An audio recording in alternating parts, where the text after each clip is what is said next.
All right, neighbors, ladies and gentlemen, 9 o'clock. I guess they turned the volume up finally.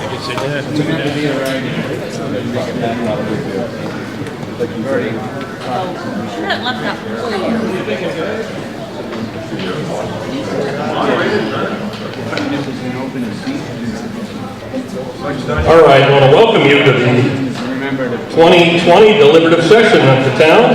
It's the official ballot referendum meeting, session 1 of the town meeting this year. I'd like to call the meeting to order, and I would like to begin, if we could, please, by centering ourselves with the pledge to the flag. So if you would join me, please.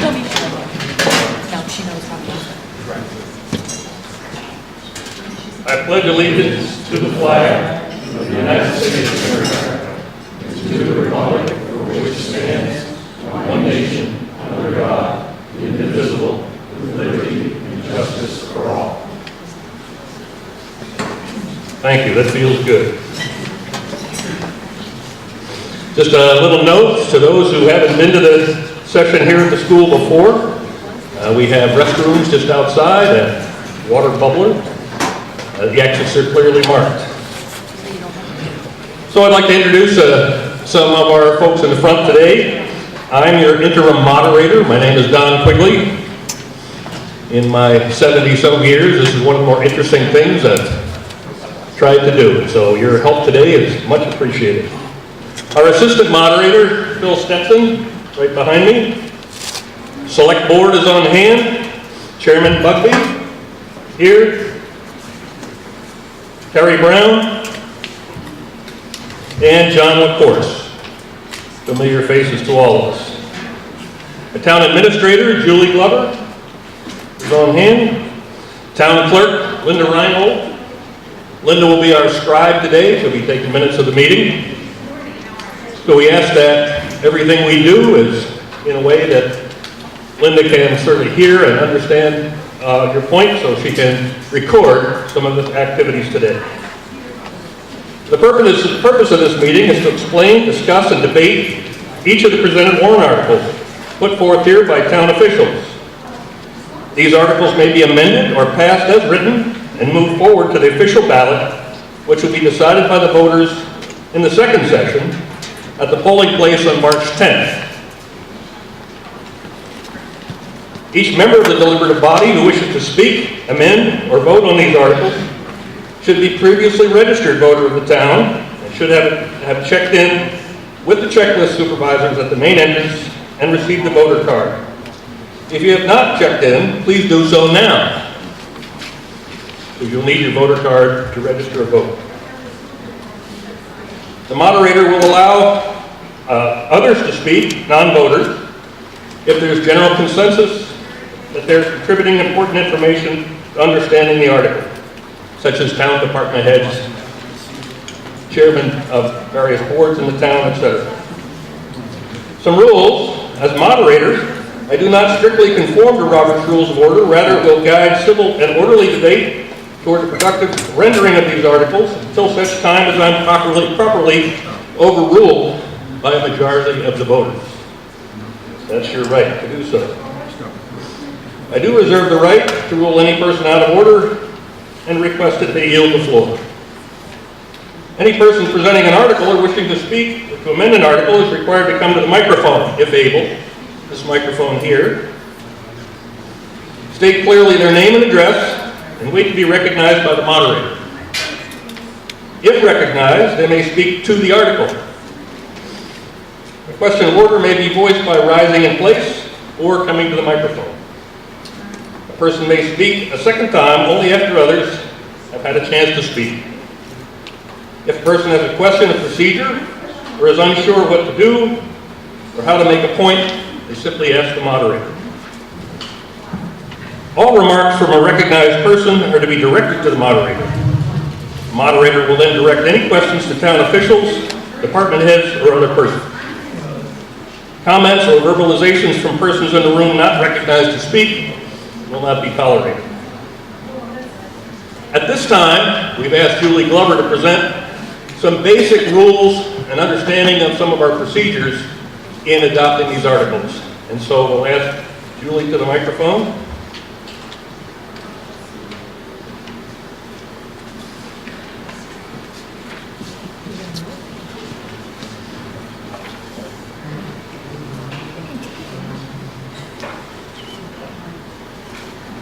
Hear me if I need the microphone? Well, most of the people are taller, so I was trying to. How's that? Thank you. Good morning. Thank you for being here. So I am just going to run through these very quickly. These are just some basic pieces of information that it's good to keep in mind as we move through today's deliberative session. Amending a warrant article. Warrant articles can be amended by a simple majority vote. Warrant articles may be amended subject to the following limitations. Warrant articles whose wording is prescribed by law shall not be amended. Warrant articles as amended shall be placed on the official ballot for a final vote. No warrant article shall be amended to eliminate the subject matter of the article, but the legislative body can make other changes. An amendment can change the dollar amount of an appropriation. Just as an aside here, there have been some relatively recent court cases in New Hampshire that have led some clarity to how much a warrant article can be amended at today's deliberative session. So in case that happens to come up, we'll deal with that as it does. Appropriations. An appropriation is the amount of money authorized to be expended for a specific purpose. The amount of an appropriation may be amended, however, the purpose of the appropriation cannot be changed. And no new purposes can be introduced that were not in the posted warrant or that were not disclosed or discussed at the budget hearing. What is a purpose? A purpose means a goal or aim to be accomplished through the expenditure of public funds. A line on the budget form posted with the warrant or the form submitted to the Department of Revenue Administration or an appropriation contained in a special warrant article shall be considered a single purpose. Raise and appropriate. To raise indicates the source of the revenue, and the source can be any revenue, not just general taxation. Appropriate is to authorize the expenditure of a particular sum for a particular purpose, i.e. the authorization to expend municipal funds for a specified purpose. Thank you.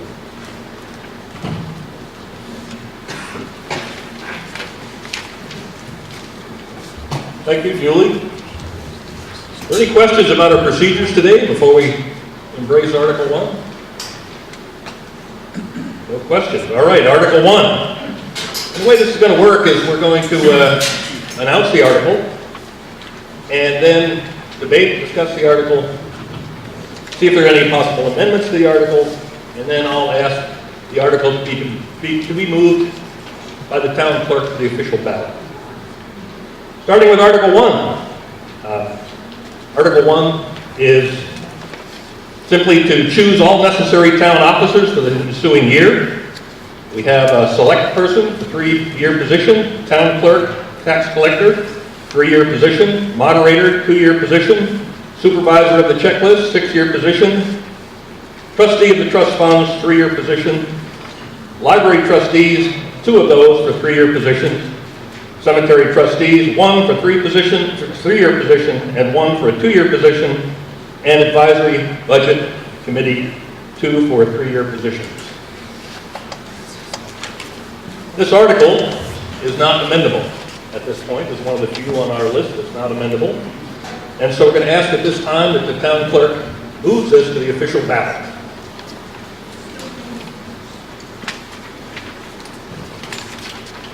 Warrant Article 2, zoning ordinance.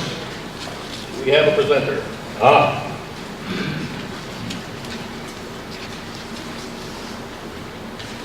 Good morning. Article 2, zoning ordinance. Are you in favor of the adoption of amendment number 1, 2020, as proposed by the planning board for the town zoning ordinance as follows?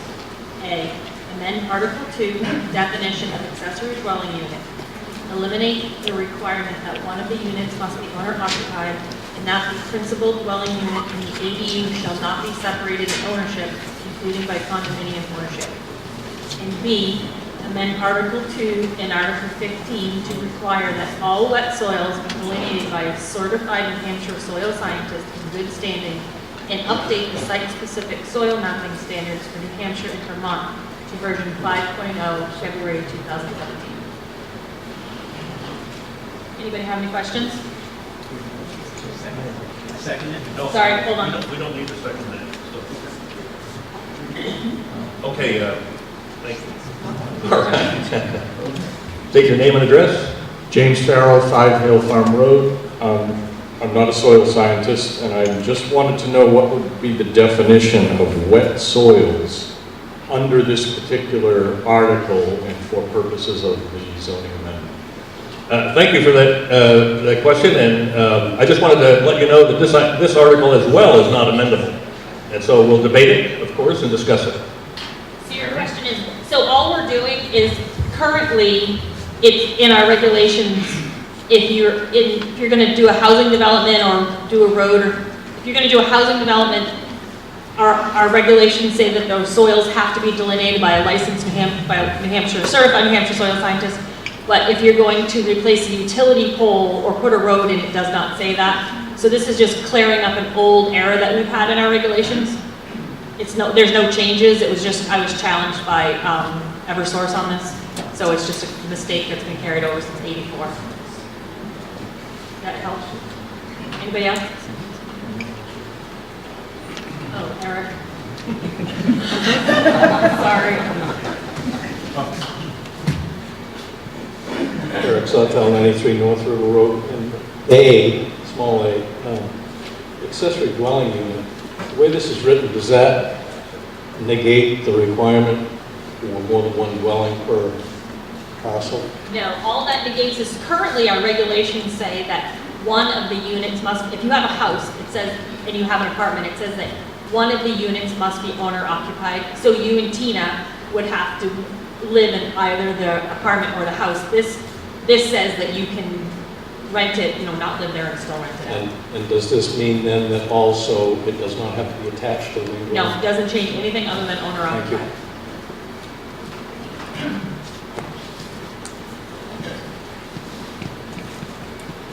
Okay. Thank you all. All right, any further discussion about Article 2? All right, I will ask, therefore, the town clerk to move Article 2 to the official ballot. All right, Warrant Article 3. Now the fun begins. Article 3.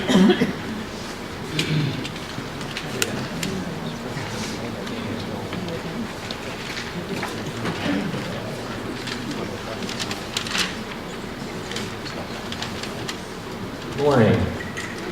Welcome to all 35 of you. 40. I'm sorry, I miscounted one time. Apologize. Warrant Article 3, the new municipal building bond, to see if the town will vote to raise and appropriate the sum of $2,900,000 gross budget for the purpose of designing, engineering, building, and equipping a new municipal office building, which includes site work, and to authorize the issuance of not more than $2,900,000 of bonds or notes for this project in accordance with the provisions of the Municipal Finance Act, RSA 33, ;1, as amended, and to authorize the Select Board to apply for, obtain, and accept federal, state, or other aid, if any, which may be available for said project, and to comply with all laws applicable to said project. To authorize the Select Board to issue, negotiate, sell, and deliver said bonds and notes, and to determine the rate of interest thereon, and the maturity and other terms thereof. And to authorize the Select Board to take any other action or to pass any other vote relative thereto, and to further raise and appropriate an additional sum of $39,803 for the first year's interest payment on the bond. Requires 3/5 ballot vote to pass, the select board recommends this article. Before anybody gets out of their chair, let me say that there will be a presentation in just a short minute from the TCVC, and I'm sure that will address a lot of the questions that you have relative to this article. Thank you. Great. We have a couple of people that have prepared for a presentation on this article, so please come forward.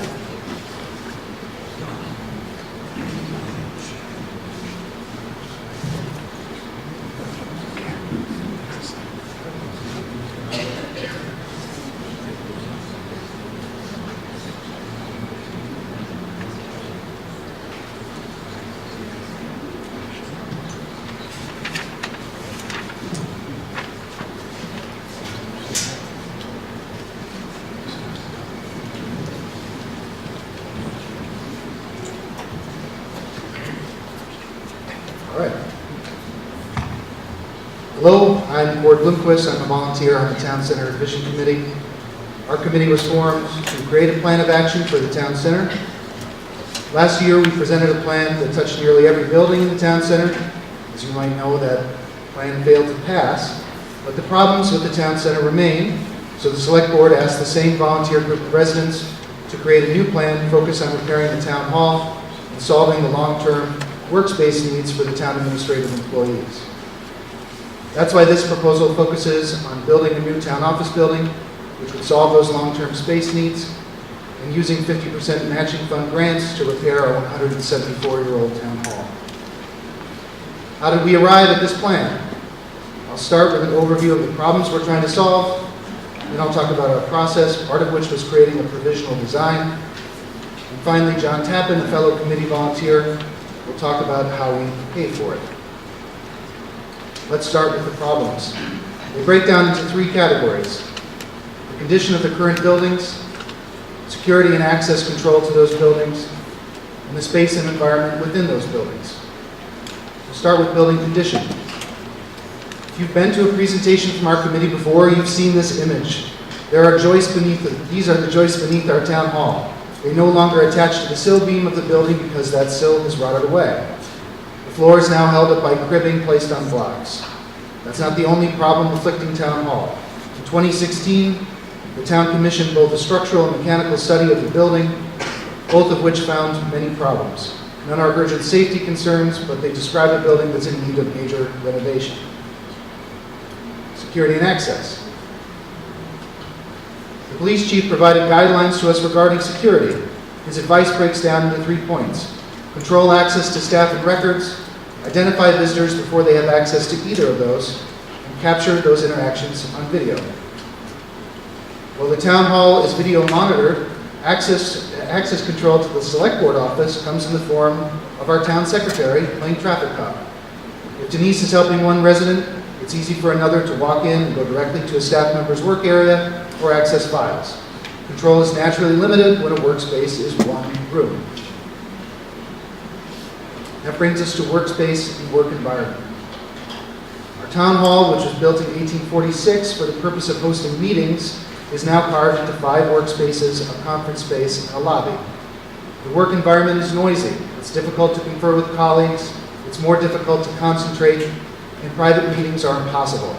These things are unavoidable when working in an open space where every interruption is heard by every town employee. This building can host as many as 13 staff members, contractors, and volunteers at once. The staff work over those uninsulated floors I just showed you, meaning most use space heaters to keep their feet warm during the winter months, adding to the unpleasantness of this work environment. The building is too small to hold all of the records that the town clerk is required to keep, so this storage container, which isn't heated and has no moisture control, holds some of the town's vital records. How do we fix this? In 2018, the Town Center Vision Committee interviewed departments and put together a list of space needs. Each work group within the town administration filled out a 10-page questionnaire covering topics including a description of their group's current operations and existing space, their requirements for workstations, meeting space, and storage. and how their current space fell short of their needs. The answers to these questions were compiled and used to determine the appropriate sizes for offices, work areas, conference rooms, and storage spaces. The result of this space needs study found that 26% more space is required for the town administration to do its job effectively.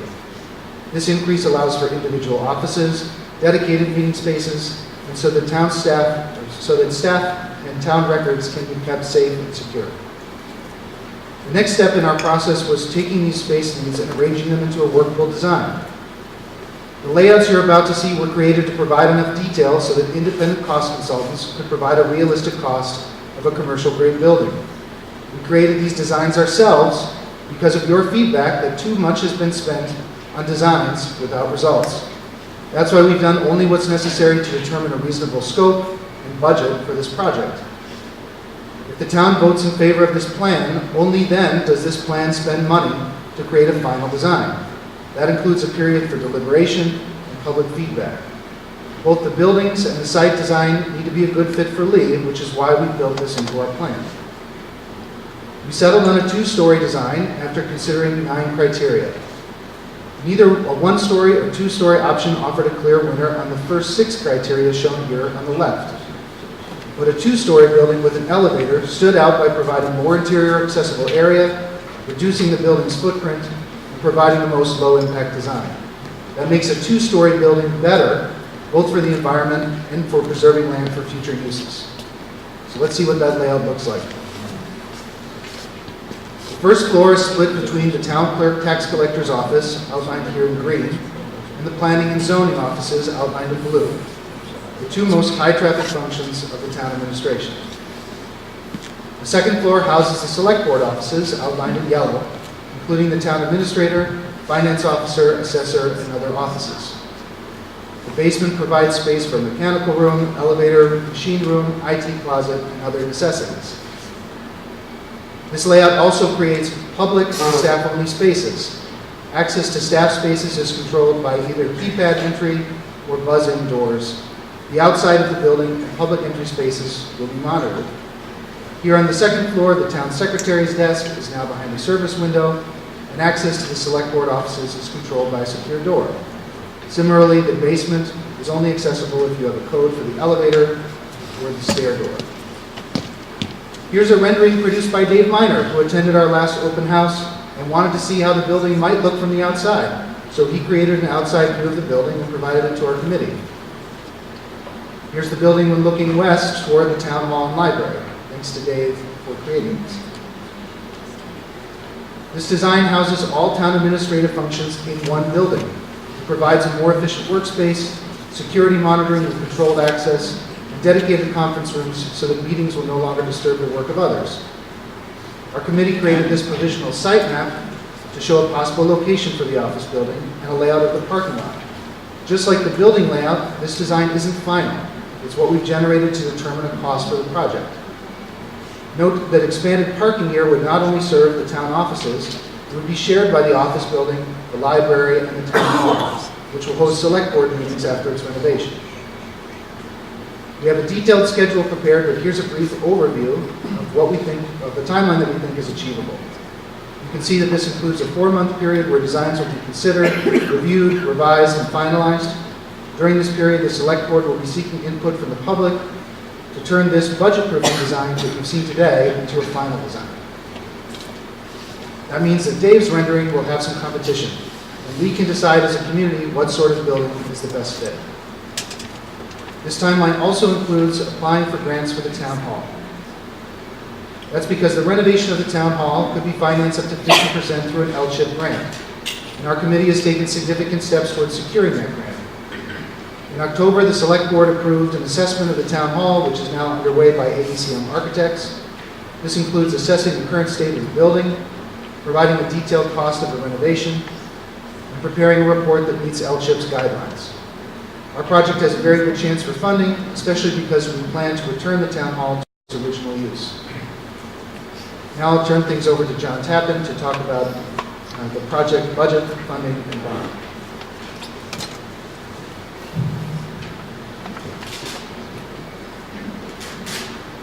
The conceptual project budget is is based on two independent. The conceptual project budget is based on 3 estimates from 2 independent cost consultants and by-owner cost estimates from vendors. The town office building with 2 stories, a full basement, elevator, a footprint of 3,200 square feet, and with all levels ADA accessible, costs $2.22 million, including design costs. And site development for all town center buildings, which includes land clearing, utilities, septic, parking lots, walkways, site lighting, and landscaping, costs $528,000, including design costs. Contingency at 5% is $138,000, and bond counsel may be up to $14,000, for a total of $2.9 million. The separately budgeted town hall renovation is expected to cost $300,000 to $400,000. Funding sources. Search was made for possible grants, and the town has an existing capital reserve fund to draw on. Thank you. The balance will come from a bond. The total cost is $2.9 million. Of the grants identified, the town is too wealthy to qualify for a USDA grant. And we're also too wealthy to qualify for a CDFA grant. From the town buildings capital reserve fund, the capital improvement plan does not show any town center building withdrawals that would be replaced by the town office building construction. And no additional withdrawal is planned. So the full cost, $2.9 million, would come from a bond. Bond structure and interest rate. By design, the warrant article does not specify the bond structure, the term, the interest rate, or the lender. That gives the select board the freedom to make the best selection at the time the money is needed. The bond could have a level principal structure where the principal, the amount borrowed, is repaid in equal installments each year, and interest payments decrease as the remaining principal decreases. This usually results in the lowest interest cost. The bond could have a level debt service structure where the payments are equal or nearly equal each year, and usually resulting in a higher interest cost. The only term that's been considered is 20 years. Interest rates have generally been falling for more than a year, but because of the considerable uncertainty, we will bracket expectations by showing charts for both a high and a low rate. We'll be using 2.7% for the high and 2.1% for the low. With a level principal bond, the repayment of principal shown in blue is the same each year, and as the remaining loan balance decreases, interest payments shown in orange also decrease. The net interest cost for 20-year bonds issued by the New Hampshire Municipal Bond Bank on January 8th was 2.15%, a decrease from the 2.6% this past June. An interest rate of 2.7% is used in this chart. If the bond was issued in the second half of fiscal year 2021, there would be no payment until fiscal year 2022. If the interest rate is 2.1% for a level principal bond, that would reduce the fiscal year 2022 payment by almost $17,000. The level debt service bond at the higher rate of 2.7 would reduce the fiscal year 2022 payment by more than $34,000 compared with the level principal bond. But that comes at the expense of paying an extra $70,000 over the term of the bond. This chart shows how much of our tax rate goes toward paying for bonds on existing buildings and saving for new ones.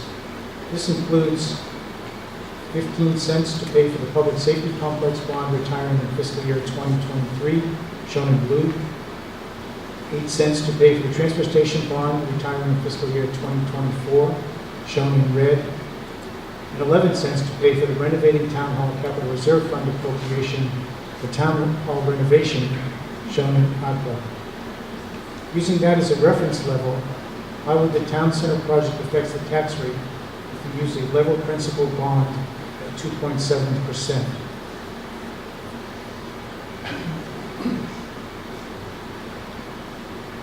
In fiscal year 2021 saving for the town hall continues, so that 11 cents remains in the tax rate. The town center bond, shown in yellow, would cost 9 cents. In fiscal year 2022, the first principal payment occurs, and we've accounted for an increase in operating and maintenance costs due to an increase in town building floor area and an increase in insurance premiums and an increased building value. Can't hear you. Show- Please speak up. Shown in green, something just happened to the microphone. Shown in green,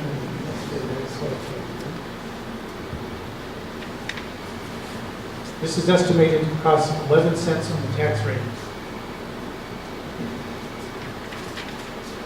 In fiscal year 2021, the project tax rate increase above today's rate is 7 cents. The largest increase is in fiscal year 2022, when the added debt service plus increased O&M will have added 45 cents to the current tax rate. Fiscal year 2023, this amount drops to 43 cents, and then to 28 cents in fiscal year 2024.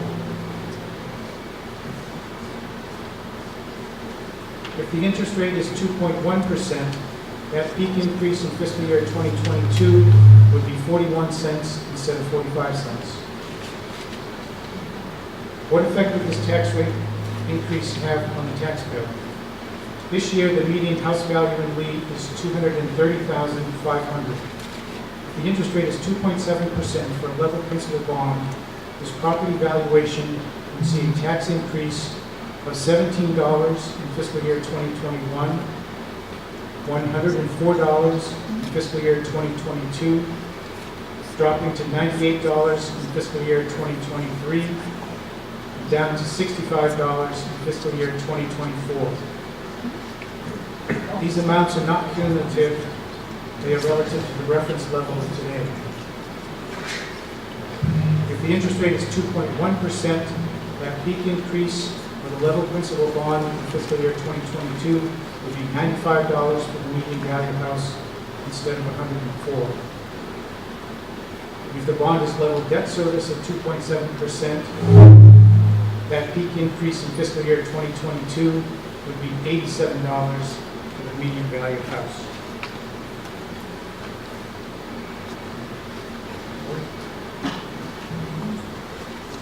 Okay, can we get the, let's just do a little sound check here and get everything right before we start answering questions. So does this sound, can everybody hear me at this level? Yeah. Sounds good? You want me to do a check? I can read a poem or something? Are we good? Okay. All right, thank you for that presentation, and we'll now open the floor to discussion on Article 3. Please come to the microphone, state your name and address. 18 Hale Farm Road.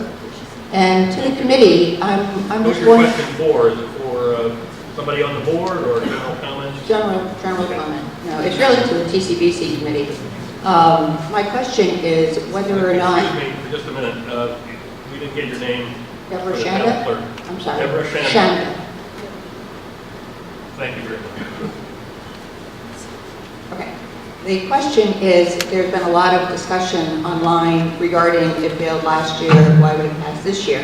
And I was wondering if the committee had put together a chart that says what was last year, what was in for last year, and why this is a better buy for your money, so to speak, or a better option coming up this year. Because there are definitely items that have been removed. How does it shake out in the chart? I have another question too, two more questions actually. Where does the money for the town hall renovation come from? And the annex resources are going to move into this new building. What's being done with the annex? Thank you. I think we'll start with that first question. John, would you like to cover that one? Okay, so the first question was about changes from last year to this year. We got it. Okay, hold on just a second, John. Thank you. Make sure this is on. It is on. The question was about changes from this year from last year to this year. Last year's project involved 5 buildings. It was building a new office building. It was an addition to the library. It was moving and providing a new foundation for the museum, renovating the town hall, and possibly moving the annex. So this year's project, to be funded by the bond, is only the office building and the site work. The site work is for all of the functions at the town center, but the only building involved is the office building. There was a question about funding of the town hall renovation. So this year, last year the town voted to create a new capital reserve fund, the renovating town hall capital reserve fund, and appropriated $50,000, which is now in that fund. This year there is an article on the ballot or on the warrant for $50,000 to be appropriated to the town buildings capital reserve fund, which the select board has said they are planning to use for the renovation of the town hall. We plan to go for an LCHIP grant, which would could provide up to matching funds, a 50% match, toward the cost of renovating the town hall. There's a third question. Oh, the question was what's going to be done with the annex? Right now, we do not have specific plans for the annex. One of the possibilities is that the annex reverts back to its previous configuration. It was the original fire station for the town. So effectively, it was a 3-car garage or a 3-bay garage. And the possibility is that it reverts back to a 3-bay garage, which could be used by the Historical Society for large implements and things like that. If that was the case, it would not be heated, it would not have a toilet room in it, and it would be low maintenance. Other options for it are step forward and make your voice heard. Thank you, John. Does that answer your questions? Okay, thank you. David Cedarholm, 81 Fox Garrison Road. Thanks, Dave. I have 2 questions. In the wording of the warrant article, there's a line here that authorizes the select board to take any action or to pass any other vote relative thereto.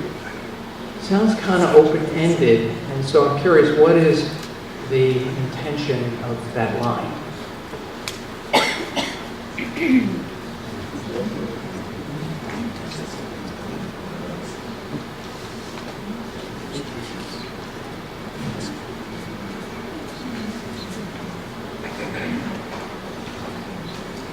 It's my understanding that this is just part of the warrant article in terms of putting through a bond. We don't have any nefarious purpose, Dave, for putting that in there, but it's just like, if we need to vote on something that we need to authorize something for a bond or something, to hire counsel or something, that's all it is.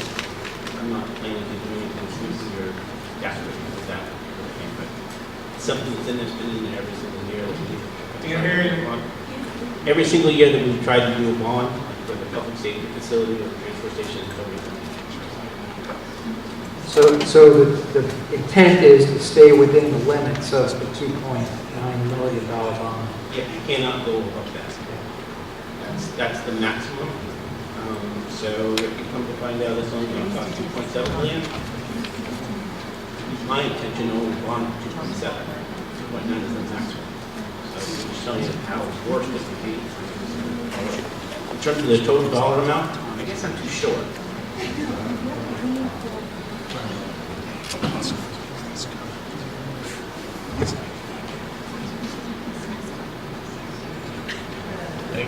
Hello? Hello? So, yeah, 2.9 would be the maximum. That's as much as would be though. So you're just authorized to do that, to negotiate them, get the best rate, best term, one of the things in the presentation. It was 20 years, 20, yay! 20 years seems to be the best mix of rate and term. There have 25-year bonds. The school is looking for a 25-year bond. But when you go to a 25-year bond, the interest rate isn't as good.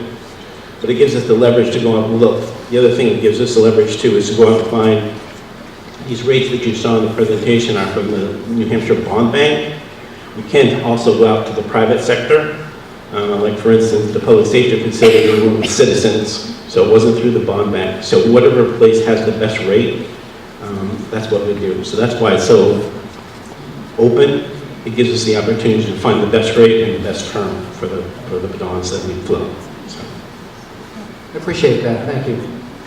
My second question is there any plan to tap the fund balance to supplement any other part of this project that might not be defined here tonight?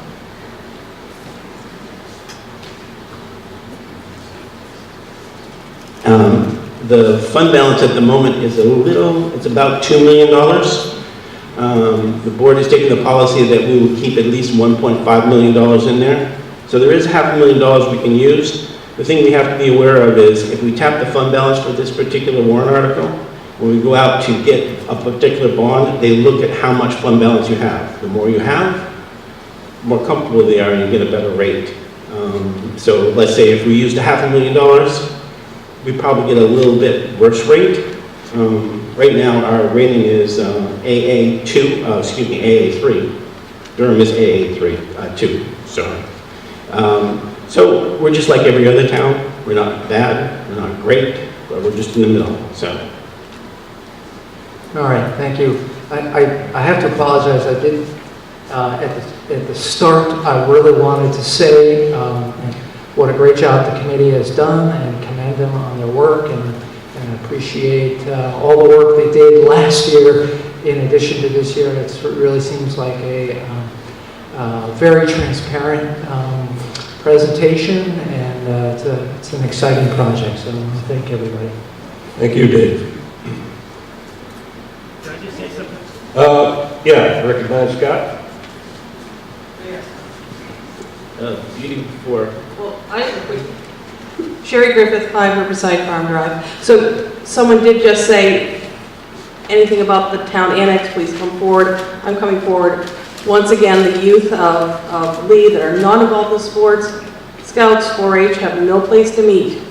We have no place to meet. And so I want to put that out there when considering any large items for the Historical Society in the annex. Let's think of the youth first. That's all I have. Thank you. Thank you. Scott? I will step on the bandwagon with Dave Cedarholm. There are a whole bunch of individuals that sit on the town vision committee, and they've met over 40 times. They've done an awful lot of work, a lot of work, not when they're in the meetings, and they dedicate a lot of time and effort to this particular thing. And I would hope that you would join me in showing our appreciation. They're all here today. You've seen 2 of them up here, John Tappan, Court Bloomquist, Vivian Miller's at the back. Someplace is Pat Jenkins, wherever she's hiding there. And Ben Jeans, he's over here. So if you would join me in giving them a round of applause, they've done an awful lot of work. And even if you don't support this article, they've done a lot of fun stuff in terms of the town volunteering for this particular project. So.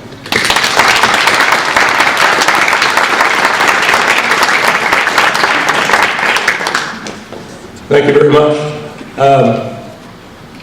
Other discussion relative to Article 3?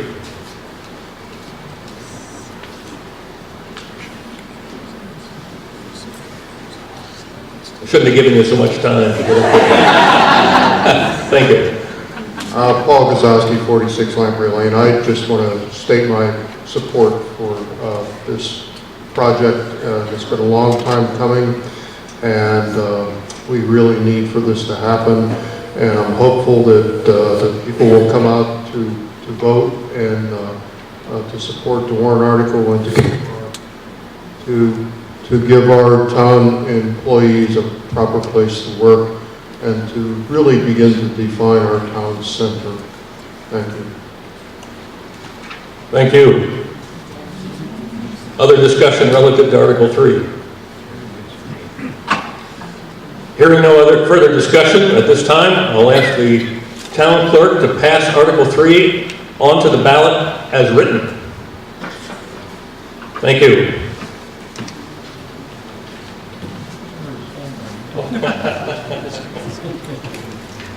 Mr. Moderator, I move to restrict reconsideration of warrant article 3. Second. All right, we have a motion and a second to restrict reconsideration of Article 3. All those in favor of such a restriction, please signify by raising your voter cards. All those opposed, raise your voter card. The vote carries. The motion is restricted from reconsideration. Article 4. I will give you a minute to... Oh, by the way, is this presentation available in any source in the community? Video will be available shortly, and most of the information is already at leetowncenter.org. We had to update the finances relatively recently, so that portion isn't up yet, but I will try to have it up in the next 5 days. Oh, and yeah, and I'd like to invite everybody to the open house events. There's the first is Saturday, February 15th from 10 a.m. to 2 p.m. We have stations set up throughout the town hall. If you haven't been in town hall recently, you can come see its current condition. That's part of the presentation. The second open house will be on March 3rd from 5:30 p.m. until 8 p.m. And again, it's an opportunity to ask questions without having to stand up in front of everyone, and you can talk to members of the committee as well as town staff. Thank you. Thank you. Article 4. Raise your hand if you think we need a new sound system. I had served this for a while. It sounds like it's time to invest in a new one. Warrant Article 4, the operating budget. Shall the town of Lee raise and appropriate as an operating budget, not including appropriations by special warrant articles and other appropriations voted separately, the amount set forth on the budget posted with the warrant, or as amended by vote of the first session, for purposes set forth herein totaling $4,276,460. Should this article be defeated, the default budget will be $4,133,504, which is the same as last year with certain adjustments required by the previous action of the Select Board or by law. Or the governing body may hold one special meeting in accordance with RSA 40:3, Sections 10 and 16, to take up the issue of a revised operating budget only. The Select Board recommends this article. The majority vote required.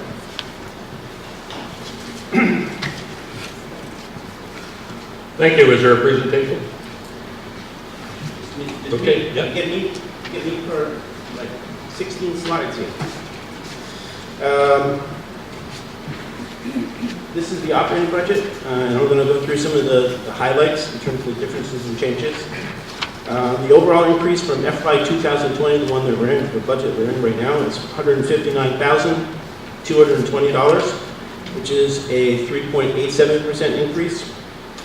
Department budgets include a 1% COLA and merit increases equaling an overall wage increase of a total of 2%. Salary budget reflects additional costs associated with wage increases and one additional firefighter. Workman's comp is based on the full amount of premium. In 2020, we enjoyed a $18,000 rebate from the insurance carrier. Property liability insurance premium increased by a little over $3,000. The police department budget includes increases for fuel, replacement for administrative assistant to allow time for training. The fire department includes funding for an additional full-time firefighter, increases for medical supplies, and overtime. There are decreases to the fuel, radio repair, and conference and travel in the fire department.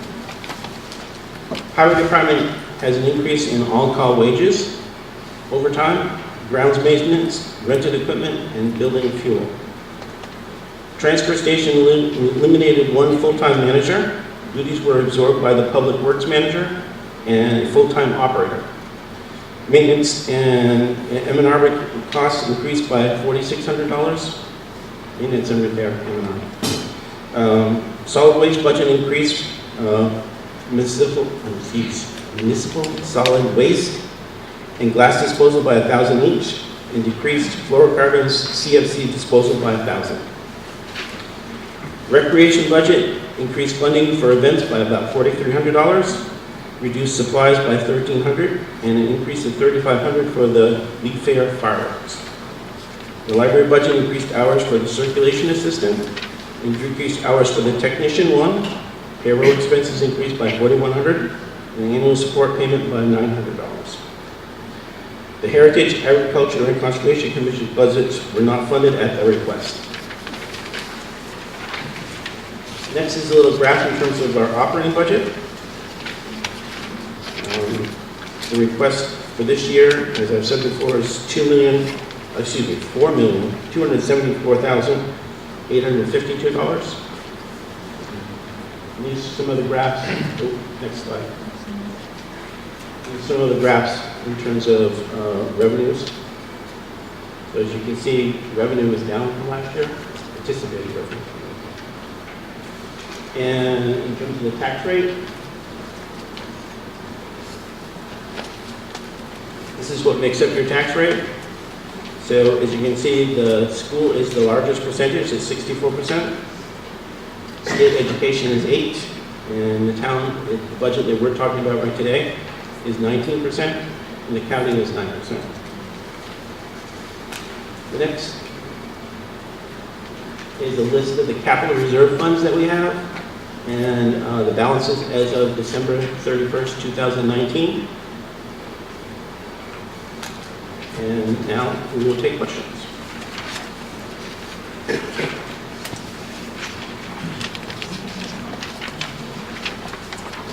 Your presentation? All right, thank you. We'll open the floor for discussion on Article 4. Dwight Barney, 52 Carlin Road, Lee. Dwight? If we passed this budget on every single warrant article that is currently listed, if the school building is passed for the middle school, and their budget is passed, what is the tax rate per thousand going to be for our next bill?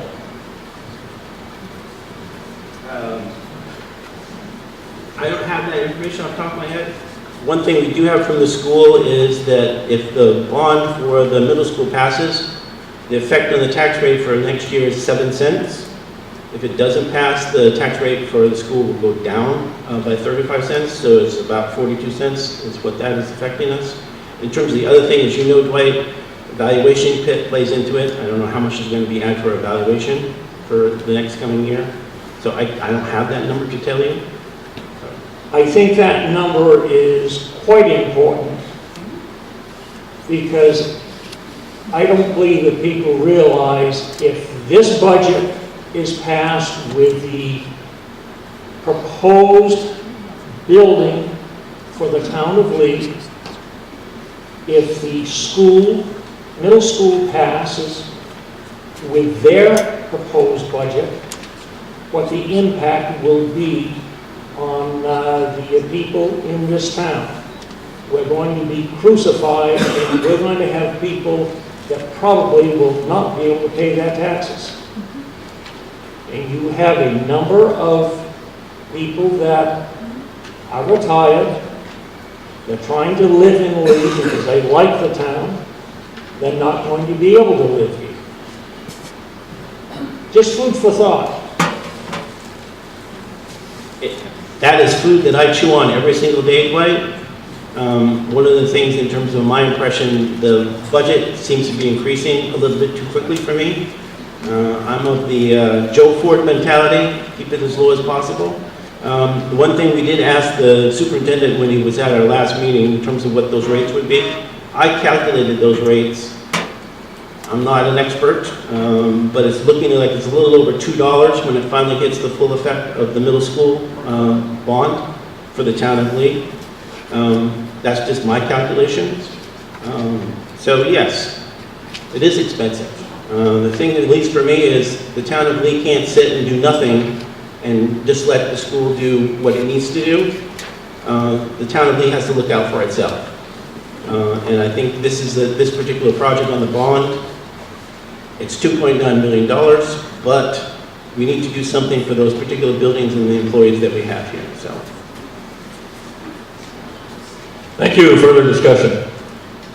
Todd Allen, Garrett Road. I also am the assistant superintendent for the school district. So because the topic of the school budget came up, I thought I would offer some clarity to that.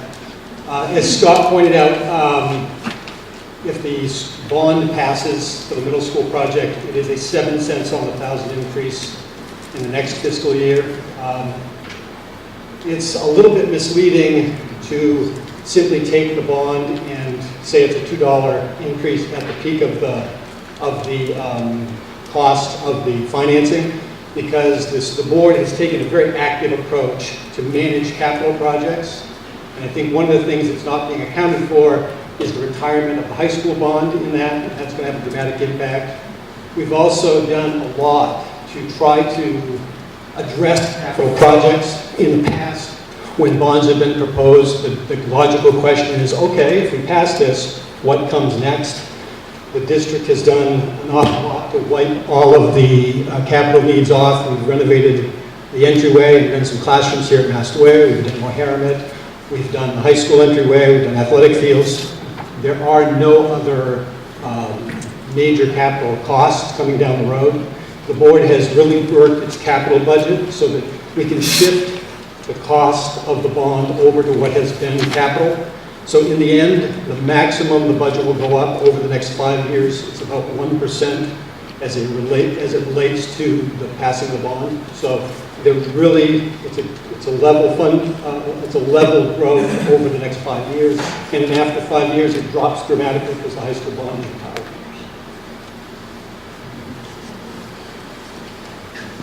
Thank you. Other discussion about the Article 4?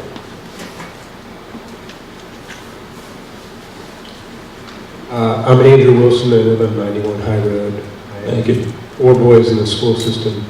And just as a note, I know money, a lot of money is a lot of money, and that affects people's pocketbooks. But, you know, we could list off hundreds of examples of how inadequate the middle school is.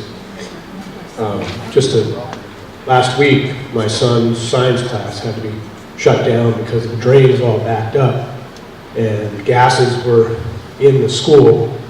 You know, it disrupted their classes. These are fundamental structural problems that can't be solved by a quick fix. You know, the school is beyond Band-Aids. So that was something has to be done. Thank you. Could I get your name again? Clerk missed it. Andrew Wilson. Thank you. Other discussion? Katrin Casper, 16 Elder Osborne Drive. Thank you. One of the things I think makes Lee really special is how we treat each other and how we care about each other. And I think the way we're treating our town employees is unfair and something we should think about, as well as people's income and how that relates. And I think we should find a balance between making sure we're making responsible choices, which I see some pretty impressive attempts to do the very least we can to make something great. And I also think we need to think about what it's like to work in Lee, because we enjoy great people here, but they're not going to want to stay if they're in such awful conditions. So let's remember that more evening, please. Thank you. Could I ask your name again, please? Katrin Casper. Thank you. I'm going to need you to bark your name out well for our clerk. Thank you very much. That's not a problem. I have 4 boys. So my name is Krista Butts, and I live at 17 Riverside Farm Drive. I just wanted to address a point that Scott just made about the town budget. I did some quick calculations. It's an average of about 2% per year, which is actually pretty reasonable. And my suggestion is kind of a detail suggestion that when you do the graphs for your increase in budget over the last 8 years, you don't use a scale of 100 or $1 million or whatever it is, because it makes the increase look ginormous, when in fact, 2% per year is actually a pretty reasonable increase in cost because it's pretty close to your cost of living. So I think the town has done a good job at keeping expenditures low. I look forward to that continuing over the next few years because the gentleman who spoke from Cartland Road is right. And it's not just older people that will get taxed out. My husband and I work in the school. My husband works as a civil servant.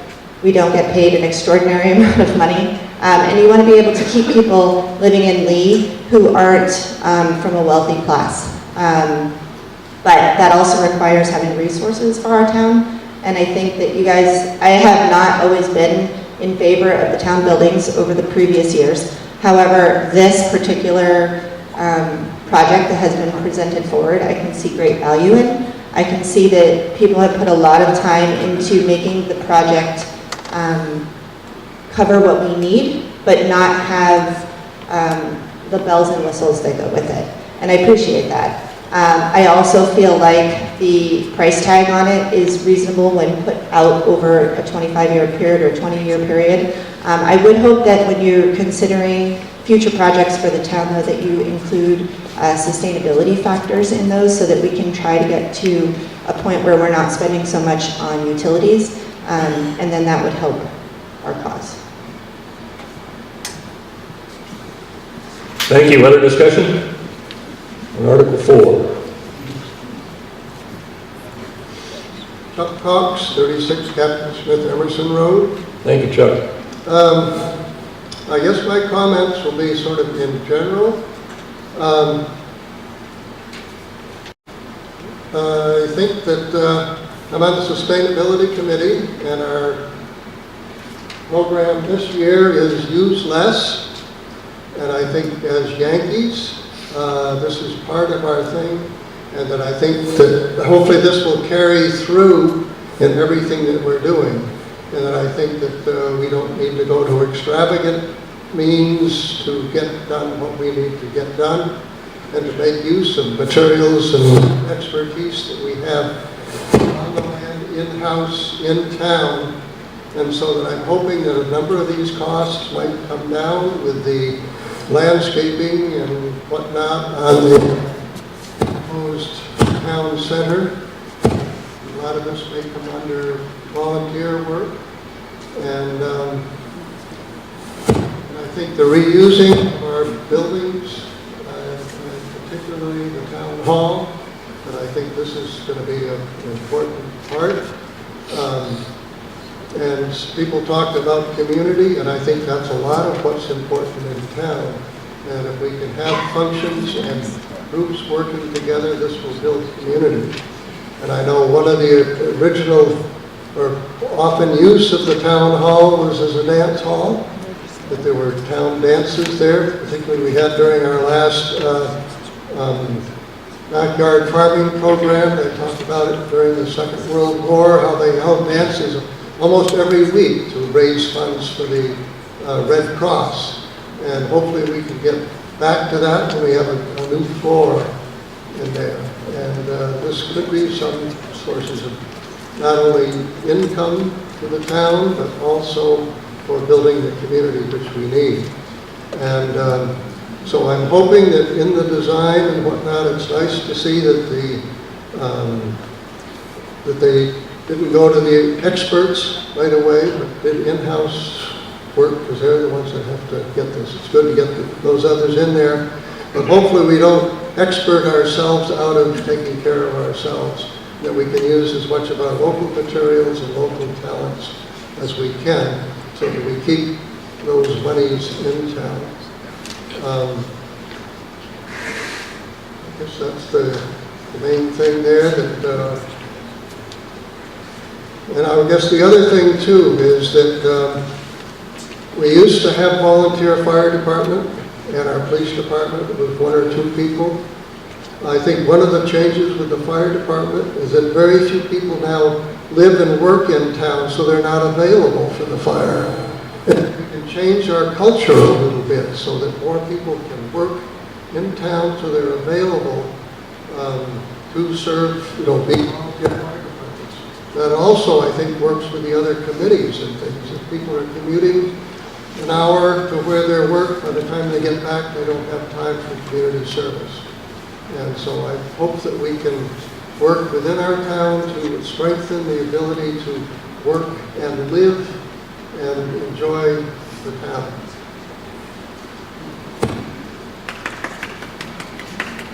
Thank you. Other discussion on Article 4? Paul Gazowski, 46 Lamprey Lane. Just some general comments about our household fiscal budget. When I was a kid, television was free. Telephones were landlines, and they weren't very expensive, and we had a party line. Presently, my wife and I live on fixed incomes. Our cable TV bill, which is not a Cadillac plan, is $110 a month. Our Verizon wireless bill is over $100 a month. Why is it that we don't have the opportunity to debate cable bills? It would be fun. However, here we are, and I'm a student to some degree of finances, and when we came here in 1975 from the state of Pennsylvania, which had an income tax and a broad-based tax and property taxes and the like, and I came here to New Hampshire, which relied almost solely on property taxes, I took one look at the landscape and said, this is never going to survive. And here we are in 2020, and we're still stuck in the same way of raising revenue in which towns and townspeople are pitted against each other and needs, good needs, solid needs, both for the town and the school district, are pitted against each other. And we come here and debate in probably one of the most democratic things that's left in this country. The United States Statistical Abstract of the United States, I haven't looked at it in a few years, but it's a really handy document. And just as a reference point, the state of New Hampshire, the last time I looked, was the 6th per capita wealthiest state in the nation. Had the 2nd highest property tax in the nation, and its overall tax burden was number 28. Thank you.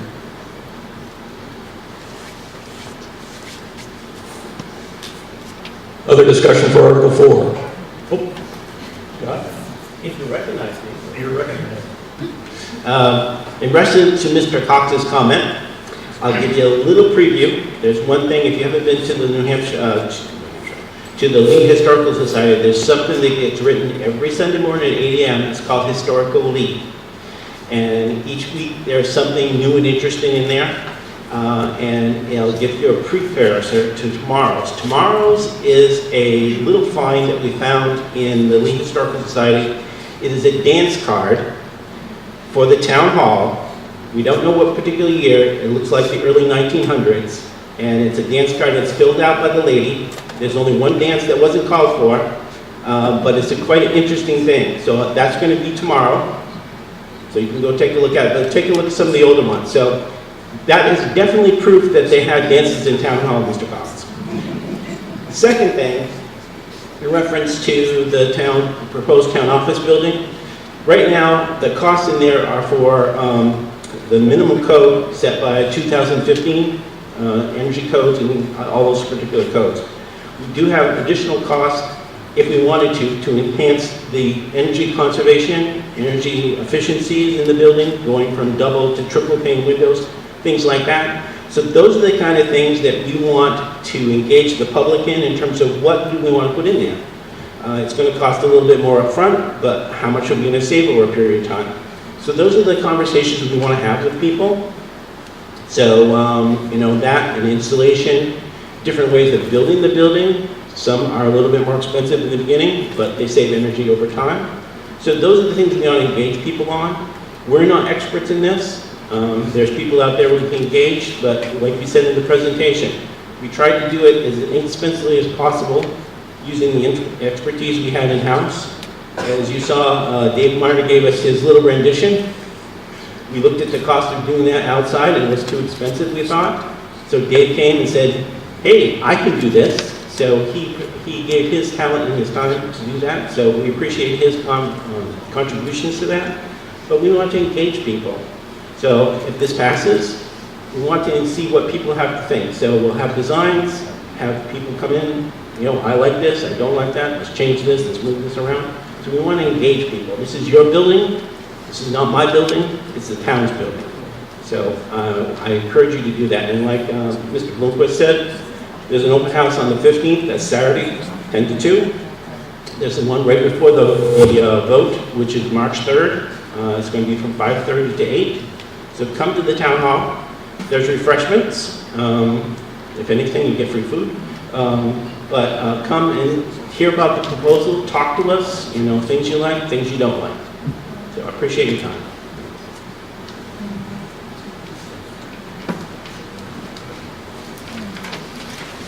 Thank you, Scott. Other discussion? Dave Cedar Home, 81 Fox Garrison Road. Appreciate Chuck Cox's comments, particularly on volunteering for the town league. But I'd really like some clarification. Chuck had mentioned that we have a paid fire department, and I know we have some full-time and some part-time fire department staff, but I know for a fact also we have quite a substantial volunteer component to the fire department. And we have our fire chief here today, and I wonder if he could actually provide some details on how much of the fire department actually is volunteer. We got some really great volunteer fire people. Thank you. So relative to Article 4. Chief Nemeth? So currently there's 3 of us that are full-time, myself, a lieutenant, and another firefighter. We also have 5 part-timers that work rotating shifts. They don't all work together. They only do 24 hours a week. That's why we have 5 of them to cover the 7 days. And then currently we actually have 13 on-call members that are considered the volunteers, but they're all from the state's level, they're considered part-time employees. They do volunteer their time, so when they have free time, they come in when they're available for the calls. But they don't currently work any shift schedule or anything like that. The numbers have been going up and down. When I presented the budget 3 years ago, we had, I think, 23 on-call members. And when I did the report, we had 10. So we've seen a substantial drop in the on-call side because everybody's so busy with, family and work. Thank you. Don't get comfortable. Other discussion for Article 4? Any debate, discussion, Article 4? Seeing none, I'll ask the town clerk at this time to move Article 4 to the official ballot, and we'll talk about reconsideration. Mr. Moderator, I move to restrict reconsideration of the warrant Article 4. Second. We have a motion and a second to restrict reconsideration of the article. Please, if you're in favor of that, please raise your voter cards. If you're not in favor, please raise your voter cards. Thank you. The motion passes to restrict reconsideration of Article 4. And now we'll move to Article 5. And I believe Chief Nemeth is going to be our presenter for Article 5.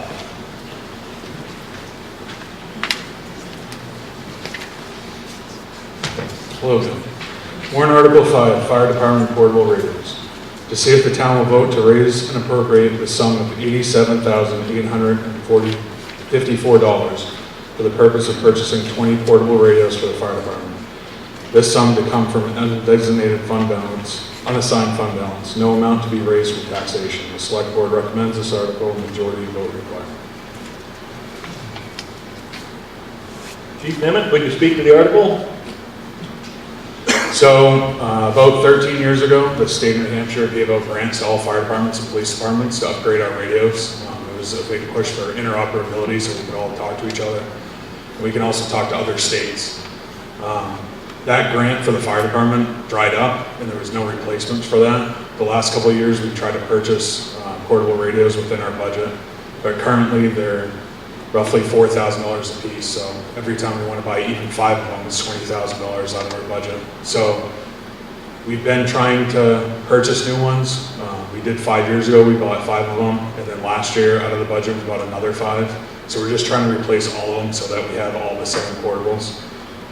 The current ones that we do have, over time, I think with the grant we started with 25, we're down to 15 now, and they don't make the radios anymore, so we can't get any replacement parts. So that's why you saw the radio repair line going down in our budget, because they can't fix them. So we have to purchase new ones. So currently, like I said, we have about 15. We did buy the 5 years ago, and we bought another 5 last year. And as today stands, we don't have enough portable radios just for our members. So there's some members that are brand new that don't get radios, which is a safety concern. If they go inside a building, they can't communicate out to anybody. If they get separated from their officer, then they can't call command. So for us, this is a safety issue. We just want to replace all 20 of them and get them all brand new. Thank you. Any discussion for Article 5?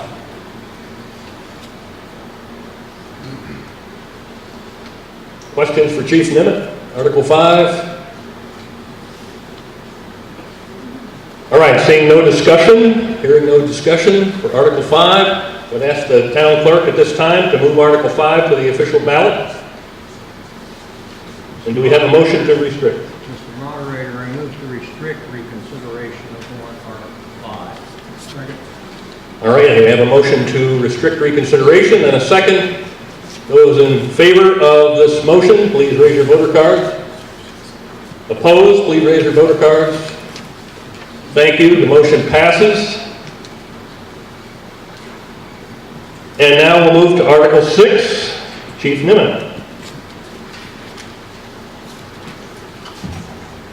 Warrant Article number 6, thermal imaging camera. To see if the town will vote to raise and appropriate a sum not to exceed $12,200 for the purchase of an NFPA-compliant thermal imaging camera and related accessories to authorize withdrawal of this amount from the Fire Equipment Capital Reserve Fund for this acquisition. The Select Board recommends this article, majority vote required. And as of 12/31/19, this fund has a balance of $437,051. Thank you. Presentation about Article 6. So last year we came to the town, we asked to replace another thermal imaging camera. This is going to be the last one that we have. We're trying to have one on all of our engines. This is going to replace a camera that's 12 years old. We're having the same issue with the camera that we do with the radios. They're getting harder and more difficult to fix. The technology has completely changed, and we just want to replace the current one that we have on our engine so that we have all the same cameras, which is easier for our volunteers and part-timers and full-timers to use on calls. So they're not grabbing one and trying to figure out which camera they have.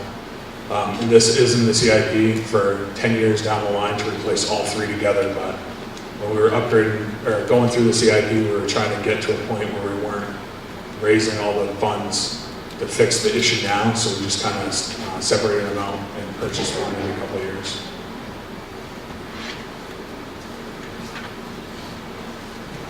Thank you, Chief Nimitz. Any discussion on Article 6? Questions for the Chief?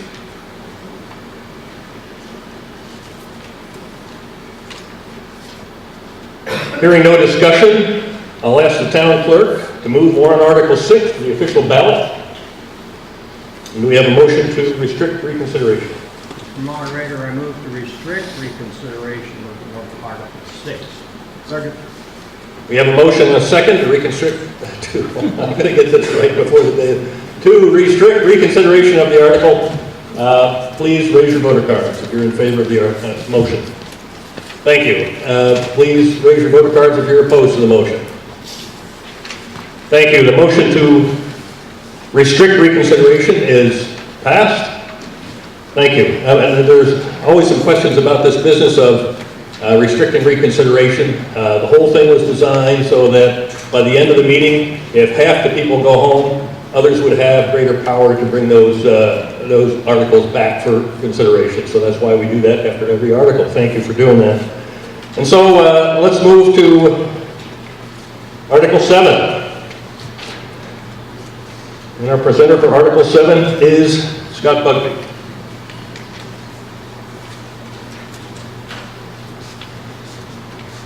Don's getting the hang of it, isn't he? Who wants to keep it? You can do that on March 10th, just vote in Don Quigley, nice checkbox. There you go. $5, you know that. So. Warrant Article number 7, Parish House. Shall the town suspend efforts to remove or demolish the Lead Parish House until July 1st, 2021, to allow Lead Heritage Commission sufficient time to explore options for its preservation and future use, and to submit a proposal for the March 2021 ballot. The Select Board recommends this article, majority vote required. Mr. Bugby. The Parish House was purchased, December 2018, I think, along with about 4.5 acres from the church. So it gives the town the ability to expand. One of the things that was in that particular warrant article was that that particular structure would be torn down. This extends that particular period to give those people time to explore options. The people that are going to be doing this are also the people that are looking at renovating the town hall and working on the proposed town office building.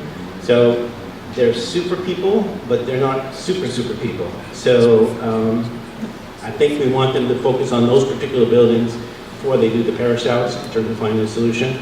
So this just extends that for a particular year. Thank you. Discussion on Article 7. Hi, Adam Griffith, 5 Riverside Farm Drive. Thank you, Adam. General question, if anybody can speak to this.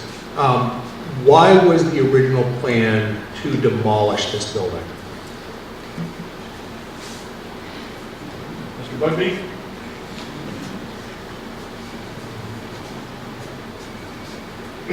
That was part of the original warrant article. That was not something I was in favor of, but it was something the board was in favor of. And I don't want to get rid of it, but... Would anybody else on the board like to speak to as to why somebody was in favor of getting rid of it? If they want to. Chairman, Mr. LaCour. Well, that was first put forward, and when we were purchasing the land, my thought was just to purchase the land. When I viewed the building, other people walked through the building itself, and it was a very deteriorated condition. And it's going to require some funds. I know the TCBC has looked at it, and there's opportunities maybe to repair it, bring it back to its elegance of what it was before. At that time, I just didn't see any merit in it. I was only interested in getting the land. Because remember, we were talking about a campus, and possibly the new municipal building might have moved over into that area. Now we see a different plan, which is acceptable at this time. So when it was first put forward, I didn't see the merits of it at that time to maintain it, and I was concerned about the funding at the time as well. All right, so just Thank to you. clarify that I'm just wondering. There's a group in town who have been active in efforts to try to save the parish house, and I wondered if any of that one from that group would care to make a comment in answering of your question. I would certainly allow them an opportunity to do that, but I just wanted to reiterate that the original warrant article that acquired that land that included that house, okay, the forethought that went into that was that that house at the time was certainly not worth saving. It was not part of the entire acquisition and part of the future spending plans of the board. Would that be correct to say? Would that be correct? Presently, as the board sits, it's a part of the plan to renovate and probably repair it, bring it back. At this time, I'm not exactly sure what the building would house. There has been some discussion at possible a museum piece. I know what you're looking for. but I'm leaving it up to Heritage Commission to come forth to make a formal recommendation. Well, I guess that's the clarification I was looking for, because my understanding was the existing plan was to demolish it, and what we were doing was delaying the destruction of that building. There's no plan for renovating it currently. Right now, at the present, we're delaying it so we can have more input from the Heritage Commission and the town to see what they would like to do with the building. Okay. Thank you. Is there someone here from the Heritage Commission that would speak? Oh, I'm on sorry. the Heritage Commission, and we can get I'm going to recognize Scott Bugby first. Thank you.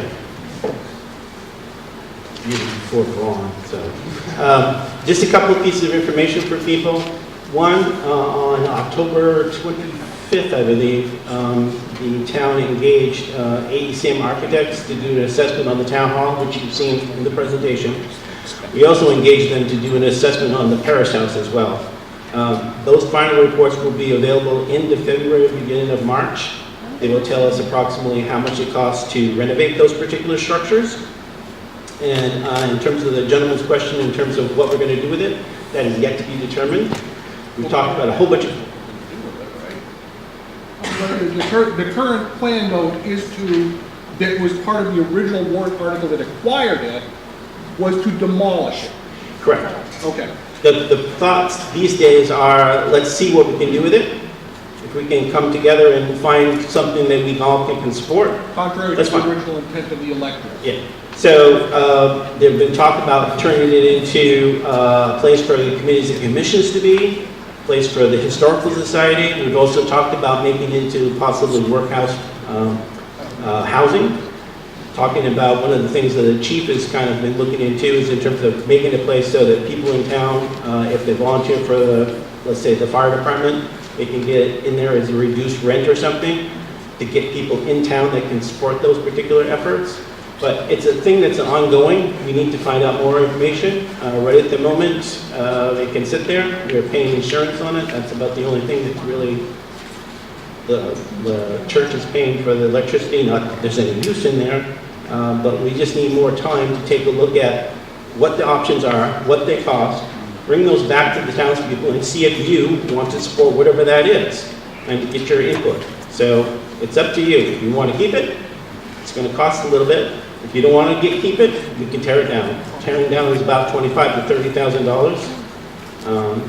It's a nice thing in terms of the townscape, if you will, to see that nice building, but you know, ultimately it's up to the voter.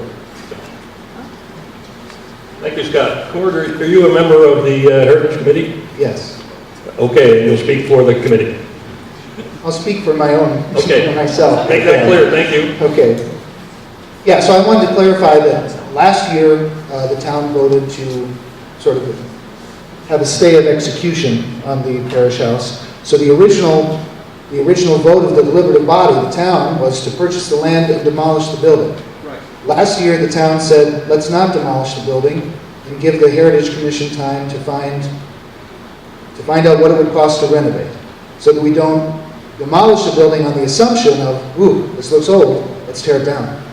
Instead, let's get a price and then determine whether we should renovate or tear it down. We're in the middle of that study with AECM architects. They've given us some indication of how much that will cost. The final study won't be back, as Scott said, in a month or two. But I think it's worth getting that price. The other factors at play here are we're trying to get an LCHIP grant for the town hall, which I think most people agree is a building worth saving. It's been here since before the Civil War. If the town votes to tear down or to not give another stay of execution to our parish house, a building that's now being studied with grant money, we will show to LCHIP that we have no regard as a town for our history. We will show that we don't care about the grant money that's been given to us for the study of that building. So I encourage everyone in town to vote for this article, because otherwise we alienate grant-making bodies. That's not to say that we're being held hostage by them, but they make determinations based on who they think is going to respect these historic buildings. If we tear down something which is now on the 7 to Save list, it has the best chance of any building we have of getting a historic grant. I think we're being penny wise, pound foolish. We're looking at something and deciding to tear it down before we even have a price. That L-chip grant could pay for half of the town hall. That could be as much as $200,000. So I think it's worth simply not tearing it down for another year. And as Scott said, the only thing it's costing the town is something in an insurance premium right now. So it's a very low cost of maintenance at this point. And tearing something down before you even have the price and the study completed and alienating grant-making bodies in the process, I think is a very bad idea for the town. So even if you oppose doing anything with the parish house long-term, prudence would dictate let the building stand, let the town consider things, and don't alienate grant-making bodies before they issue us a check. So even if you have no regard for the building itself, if you have regard for the bottom line, I encourage you to vote for the article. Thank you. I offered an opportunity for the Heritage Commission to speak to the article. Are you a member of the Heritage Commission? I am not, but they said to go ahead. Okay. So you're representing that group. Thank you. I'm not representing. Anyway, Ann Tappan, 187 Stepping Stones Road. I'm not a member of the Heritage Commission, but I am aware of the what's going on with the parish house. And the parish house does have significance, so I'd like to just make a few comments, some of which will be reiterating what you've heard. In 2018, the New Hampshire Preservation Alliance awarded a 7 to Save designation to the parish house. From the New Hampshire Preservation Alliance website, quote, 7 to Save was created to focus attention and resources on significant historical properties in New Hampshire that are threatened by neglect, deterioration, insufficient funds, inappropriate development, and/or insensitive public policy, unquote. In March 2019, Lee voters were asked to suspend efforts to remove or demolish the parish house. This article passed by a large majority. Over 79% voted to suspend such efforts. In September of 2019, the parish house was listed on the New Hampshire Register of Historic Places, and the Select Board signed that determination of eligibility paperwork. In October of 2019, the Select Board voted to provide funds to have both the Town Hall and the parish house assessed by a firm specializing in historic structures. Those assessments are in the preliminary stages and are ongoing. These sort of assessments are required by LCHIP, the Land and Community Heritage Investment Program, in order to apply for grants. So this warrant article is to further suspend the efforts to demolish the parish house, to allow time to complete assessments, evaluate the reports, and allow for considered decisions. Thank you. So I'll ask, looks like we have a member of the Heritage Commission that will say a few words. Yes, Patricia Jenkins, Harvey Mill Road, and yes, I will speak for the Heritage Commission. You've heard the arguments or the reasons that the Heritage Commission is working on this project. It is a long-term project. There are schedules that are necessary to go for the LCHIP or other grants. And with the town hall coming first after the town office building, then the parish house falls in line after that. And so we need the time to finish these projects, get the final answers on the parish house, and then apply for the grants. For instance, in May or June of 2020, it is planned to submit the application for the town hall. In December, that decision will be made and we will know whether we have those grants. Then in January of 2021, the town hall project can be started. Now, we can't compete by putting 2 grant applications in at the same time. So the parish house application wouldn't go in until May, June of 2021, with a decision made in December of 2021, and the project couldn't start until 2022. So there is a time issue here, as well as the fact that the state has put Seven to Save as a building designation on the parish house, and they also have put it on the state register. So it has been added to the other buildings, such as the town hall, that have been put on this register for the state of New Hampshire. The state figures that it is an important building. So our grant possibilities are very strong, but we do have a time issue. Thank you, Pat. Dwight Barney, 52 Carlin Road. Dwight. On the basis of comments made by the various members of the Historical Committee, where time is a relatively sensitive issue, I proposed an amendment to this warrant article. I'd like to change the dates so that the warrant article would read, shall the town suspend efforts to remove or demolish the Lee Parish House until July 1, 2022, to allow the Lee Heritage Commission sufficient time to explore options for its preservation and future use, and to submit a proposal for the March 2022 ballot. The Select Board recommends this article. Majority vote required. Okay, so we have a motion on the floor to amend, and we need that in writing. Looks like it is in writing. Would you present it to the clerk, please? Is there a second to the motion? Second. We have a second. Is there an opportunity for discussion on the motion, on the amendment? On the amendment. Yeah. So the motion has been made and seconded to amend the article. Mr. Barney, would you consider changing that date to, because based on the discussion from the Conservation Commission, the Heritage Commission, the real date on that would be closer to 2023. If the time allotted is required for the new town hall to be constructed as well as the existing town hall to be renovated, that 2022 date was just for the town hall project itself. Would you consider changing the date to 2023? Yes. Okay, it looks like we have a friendly change to the amendment. Does the second recognize that change to the amendment? Okay, we'll ask the town clerk to clarify the change to the amendment. Changing it from 2022 to 2023. Okay, the amendment now reads, the dates have been changed from 2022 to 2023.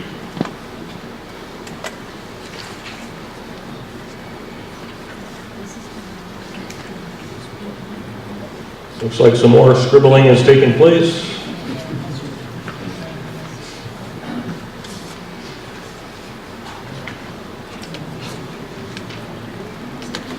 Would you read it for us? Okay. If you would read it, please. Here's the microphone. Use this microphone. Warrant Article number 7 shall read as the following. Shall the town suspend efforts to remove or demolish the Lee Parish House until July 1, 2023, to allow the Lee Heritage Commission sufficient time to explore options for its preservation and future use, and to submit a proposal for the March 2023 ballot. The Select Board recommends this article. Majority vote required. Thank you, Dwight. Is it recognized by our second that that's the proper wording? Okay. The second will be James Farrell. All right, so we'll open the floor for discussion about the amendment. Discussion on the amendment.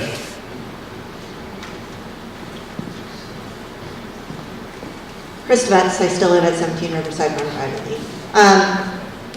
If we extend this particular warrant article to 2023, what additional liability does that put on both the town and the church, extending the warrant article for another, originally 4 years, I guess? It's because the original warrant article said that it would be to be demolished. The building is rickety. That will be my word for it. But what kind of liability does that put both the town and the church under in order to extend the building safety until 2023? Thank you. Is any who wants to field that question?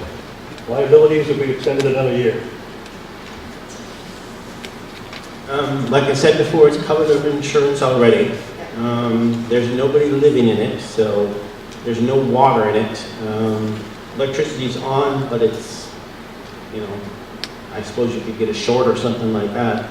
In terms of the roof doesn't leak. So you've got the regular things in an old house. One of the things, just in terms of your comment that it's rickety, if you go in it, it needs lots of cosmetic work. I've been in it several times. I don't let my kids go in the building, so there's that. Well, don't have them going now. No, but prior to the town purchasing the property, I wouldn't let my kids in the building. We had the assessment people that came through, and they were expecting something that was way worse than they thought it was. It's in better shape than people think it is. Structurally, there's some issues with the foundation. There's some support timbers in the front room that need some assistance, but major issue with it is cosmetics. Walls need to be redone, things like that. Electrical system needs to be changed out. So you don't feel there's any danger or increased liability for holding on to that building for another 2 years? I'm not an expert in that, but the thing that you would have to be worried about in that time is there's nobody in it. Yeah. And just checking on it periodically to make sure nobody's broken any windows, you know, the weather's getting in, if the roof's leaking or something like that. So it would be a periodic check just to And make sure. does the town have somebody responsible for doing that? Not, I don't think so. The only person would be the building manager. We could ask them to check it out every once in a while. Thank you for the question. Selectman LaCourse. I was probably the proponent to reducing this. Originally it was discussed for 2 years, and I pulled it back to 1 year. And I do understand the time crunch, and I'm sensitive on that. My issue I'm trying to deal with, we've already had it for a period of time.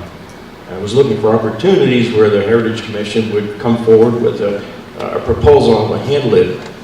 As you know, Selectman Bugbee says, it could be a museum, it could be a place for people to live or volunteer, or even police or anybody at this point that work within the town. I think there's great opportunities. My issue, I was never enthusiastic at all about making this a municipal building. I want to have a brand new building that was just proposed, a $2,900,000 bond, that have a place where the employees of the town could live. I was getting concerned as well as that we're trying to do a little bit too much.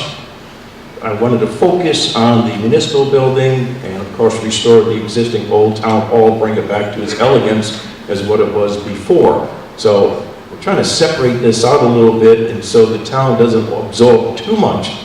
And there's a lot of talk about the LCHIP grants. Until I have money in hand, I'm always concerned. There's always this possibility that you're going to get these funding.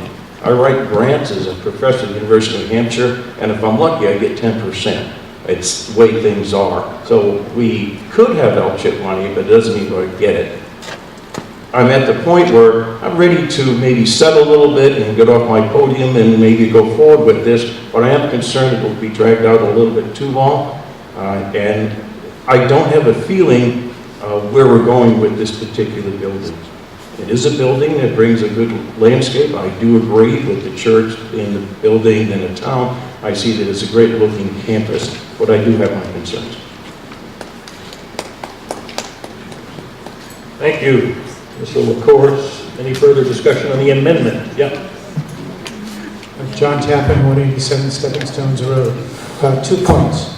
One, by extending this to 2023, it takes the focus, allows the focus to be on office building and then the town hall. Second point, and I'd like the board to confirm this, Just because this body and then the voters perhaps approve extending this to 2023 doesn't mean that if conditions change next year, the legislative body can't vote. Of course, the legislative body next year could vote if there's some change of conditions which would make it prudent to no longer keep the building until 2023. I would like the board to confirm that in fact that could happen. So just, this is not saying that we have to keep it, it just allows us to keep it. Thank you. Who will field that confirmation question?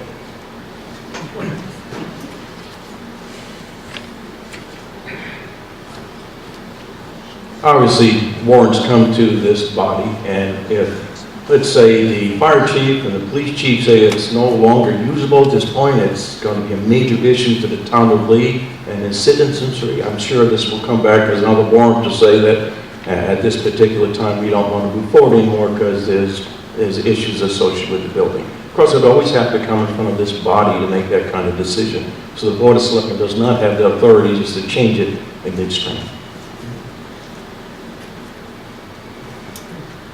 Thank you. Further discussion on the amendment? Paul Gazowski, 46 Lamprey Lane. Several questions. I'll take them one at a time.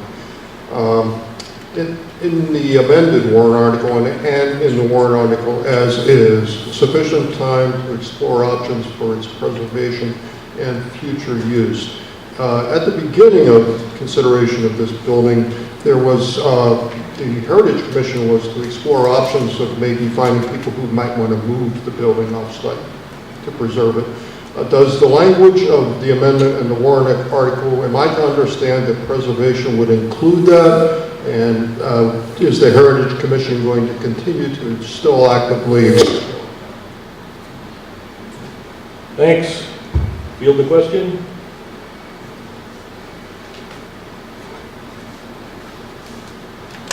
I don't want to step on Pat Jenkins' toes because she's in charge and she'll smack me if I say something out of line. But yes, that's an option to remove it.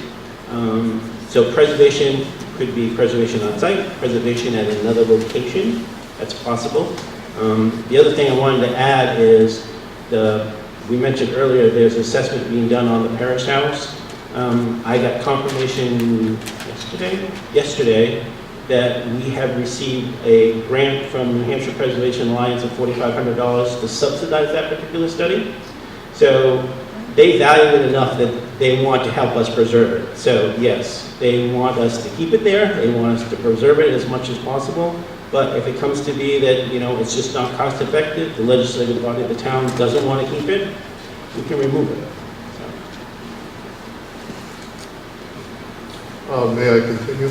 The second part of my comments, I guess, would be that this warrant article and as the presentation for the municipal office building indicated, is part of a larger plan and picture for our town center, if I can use the word campus. So all these votes are contingent and they're part of a far larger plan. So one would like to think that the voters will be aware of that when they vote, that almost to get that plan to happen, all these things need to pass. The steepest of which is the municipal office building, which requires 60%. Okay?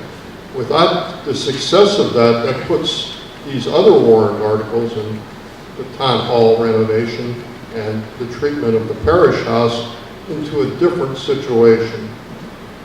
And the elected body and the select board will be in a really awkward situation to try to figure out how to handle these things. Now, relative to 2023 on this, and I've been to select board meetings and talked about this, and I guess I'm in favor of pushing it out a little bit to allow room for, and this is a concern I expressed at a number of select board meetings, that seeking money grant money to preserve the parish house doesn't interfere with the opportunity to seek grant money to preserve the town hall, which in my mind is more important than the parish house. although I see good potential uses for the parish house. Now to my questions, okay? At a recent town hall meeting relative to the assessment of the parish house and the town hall, I know the report of the firm that did the assessment of the town hall and the parish house will be available. However, there were preliminary figures talked about and discussed at that select board meeting, and my recollection is the town hall would come in at somewhere between $200,000 and $300,000 there. Noting that, and this is all germane to the amendment still, because we're talking about a whole package, noting that the town hall preservation capital reserve fund, maybe has $150,000 in it, somewhere around there. It's close to its goal. There's another warrant article that perhaps pertains to reaching that goal. I'm not aware that the parish house has any money in any capital reserve fund at this point. But I do remember that the firm that looked at the parish house thought it would cost a couple $100,000 to repair it.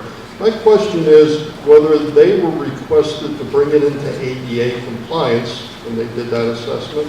And also, the body should be made aware of the fact that there's a property line infringement of that building relative to the church property line. So any improvement of the building will either require a lot line adjustment by the church, which the church will have to agree to, or a moving of the building to another foundation. And the earlier site plan that was shown, part of the municipal office building presentation, did show the foundation for the parish house move.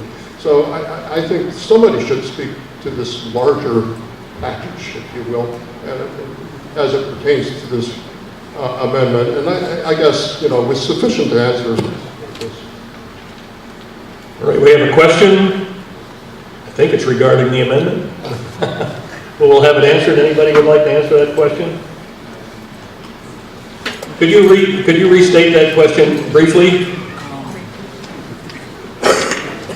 Just very briefly, can someone speak to the figure, the early estimate that the people assessing the building, what that figure was, and whether that included bringing it into ADA compliance, which would be a requirement, and relative to the lot line adjustment or a new foundation? All right, so we'll ask if anyone would like to address that question on behalf. John Tappan, member of the Town Center Vision Committee, 187 Stepping Stones Road. The question about ADA compliance. There was no expectation that the entire building would be ADA accessible. It's an historic structure. There is not a requirement for renovation of historic structures that the entire structure be made accessible if that's detrimental to the historic structure, the parts of the structure that are important to history. On the cost, yes, there have been some preliminary estimates of the $200-something thousand range. It is very likely that it will receive full matching grant. The parish house, we have been told, is actually more likely to receive the grant than the town hall. That's why it's critical that they not be put in, submitted for grants at the same time. If the parish house went up against the town hall for an LCHIP grant, the parish house would win. And the reason the parish house would win is because LCHIP wants to help preserve those historic structures that are in danger. And our town hall is less historically important and certainly much less in danger because the town has the money to fix it and the town has an obvious need for its use. Thank you. Does that answer your question? And that's probably part of the answer. Okay, so well, I can answer it because we've been told, yes, as where the parish house sits right now, in order to keep it there, it would require a lot line adjustment, because the lot line as it exists right now is just slightly under 2 feet from the northeast corner of the building. And 25 feet is required for a side setback. So that would require a lot line adjustment with the church to put a bulge in the lot line to provide that 25-foot setback. Thank you. Answer your question? Okay, are there any further discussion about the amendment to Article 7?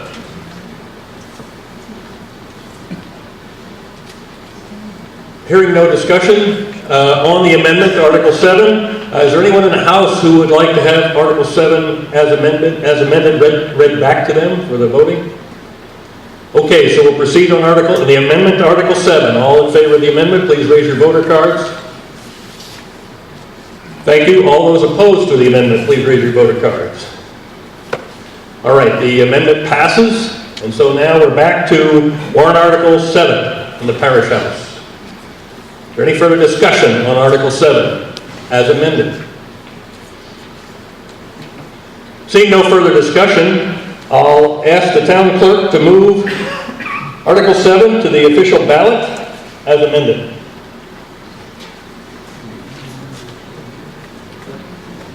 Mr. Moderator, I move to restrict reconsideration of Warrant Article 7.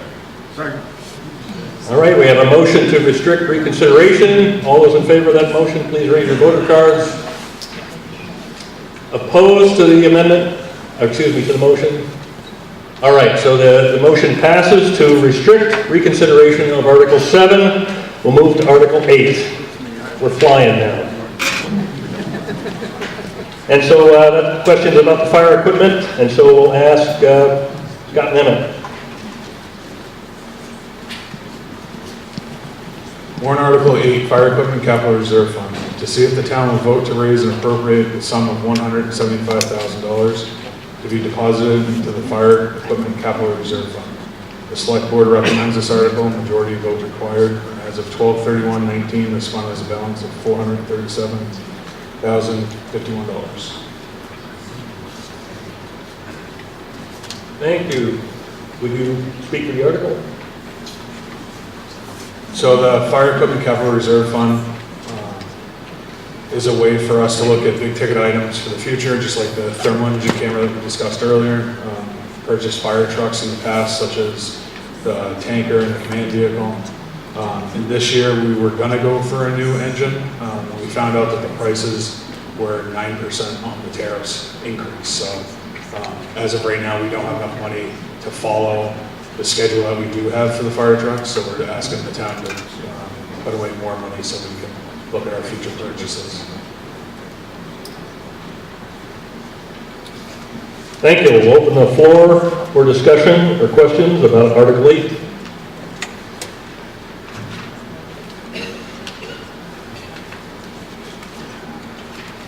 Discussion of Article 8. Hearing no discussions, we will ask I'll ask the town clerk to move Article 8 to the official ballot.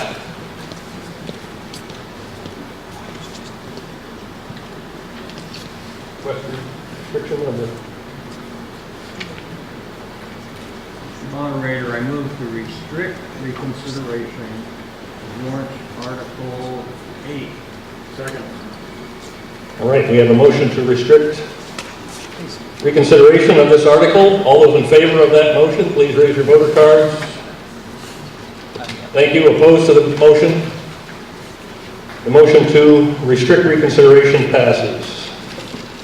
Warrant Article 9, Town Buildings Capital Reserve Fund. Looks like we have Selectman opposed. Thank you, Mr. Moderator. Warrant Article 9, Town Buildings Capital Reserve Fund, to see if the town will vote to raise and appropriate the sum of $50,000 to be deposited into the Town Buildings Capital Reserve Fund The Select Board recommends this article, majority vote required. As of 12/31/2019, this fund has a balance of $235,711. Thank you. Care to comment on the article? Just a brief comment. This is a traditional one we do. It's to put money, obviously, into this fund in case we can do capital improvements in our buildings in town. Obviously, it's been mentioned before. I mean, maybe we would use some of these monies to help at the town hall if we make major modifications or, adding to buildings as such. So it's a fund that we could build up, and in case of need, it's there for us to use.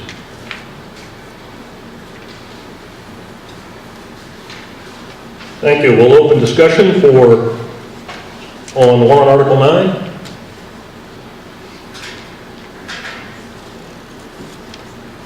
Questions or discussion for warrant article 9?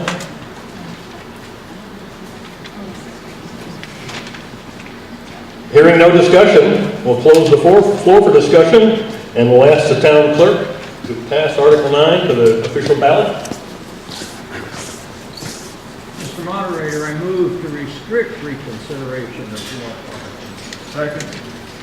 All right, motion to restrict reconsideration. All those in favor of that motion, please raise your voter cards. Thank you. Anyone opposed? Thank you. The motion to restrict reconsideration is passed. Article 10, Highway Department Road and Bridge Capital Reserve Fund. I'd ask Department Head Steve Bullock.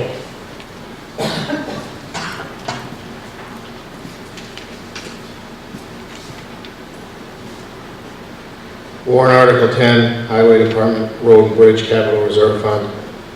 To see if the town will vote to raise and appropriate the sum of $25,000 to be deposited into the Highway Department Road and Bridge Improvement Plan Capital Reserve Fund. The Select Board recommends this article, majority vote required. As of 12/31/19, this fund has a balance of $522,367. Would you like to speak to the article? Yeah, this fund is to add money in so we have the ability to change large culverts and replace bridges within the town.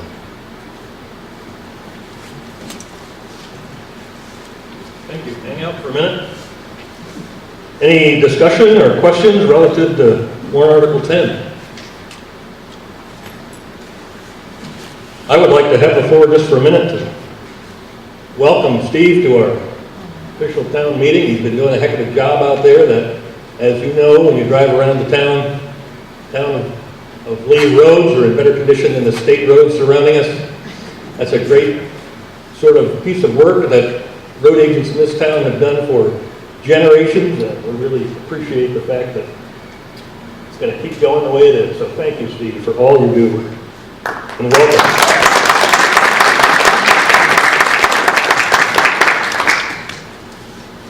Any discussion or questions on Article 10? Okay.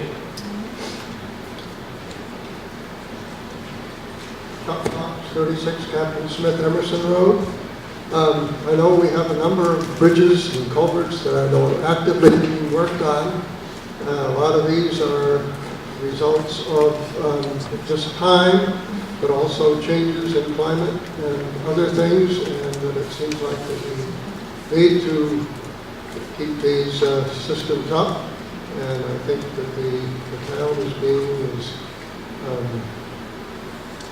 as conservative as possible in spending and working on these and doing what needs to be done, but not overdoing that. And, so I think that we do need to include these articles so that we can repair things as they're needed if they come up quickly and don't have time to come to town meeting to get some of these things repaired. Thank you, Chuck. Any other discussion or questions about Article 10? Hearing no further discussion or amendments, we'll ask the town clerk to move Article 10 to the official ballot.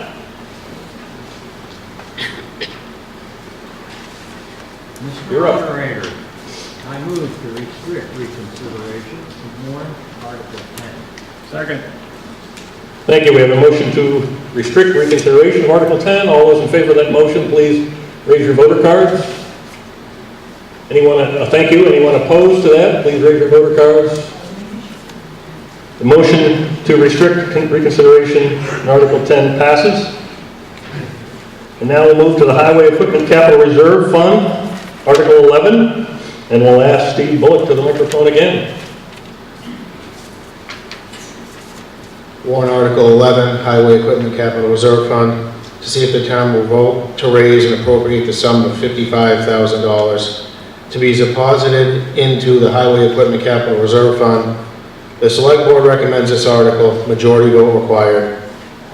As of 12/31/19, this fund has a balance of $253,393. Would you like to say anything about that article?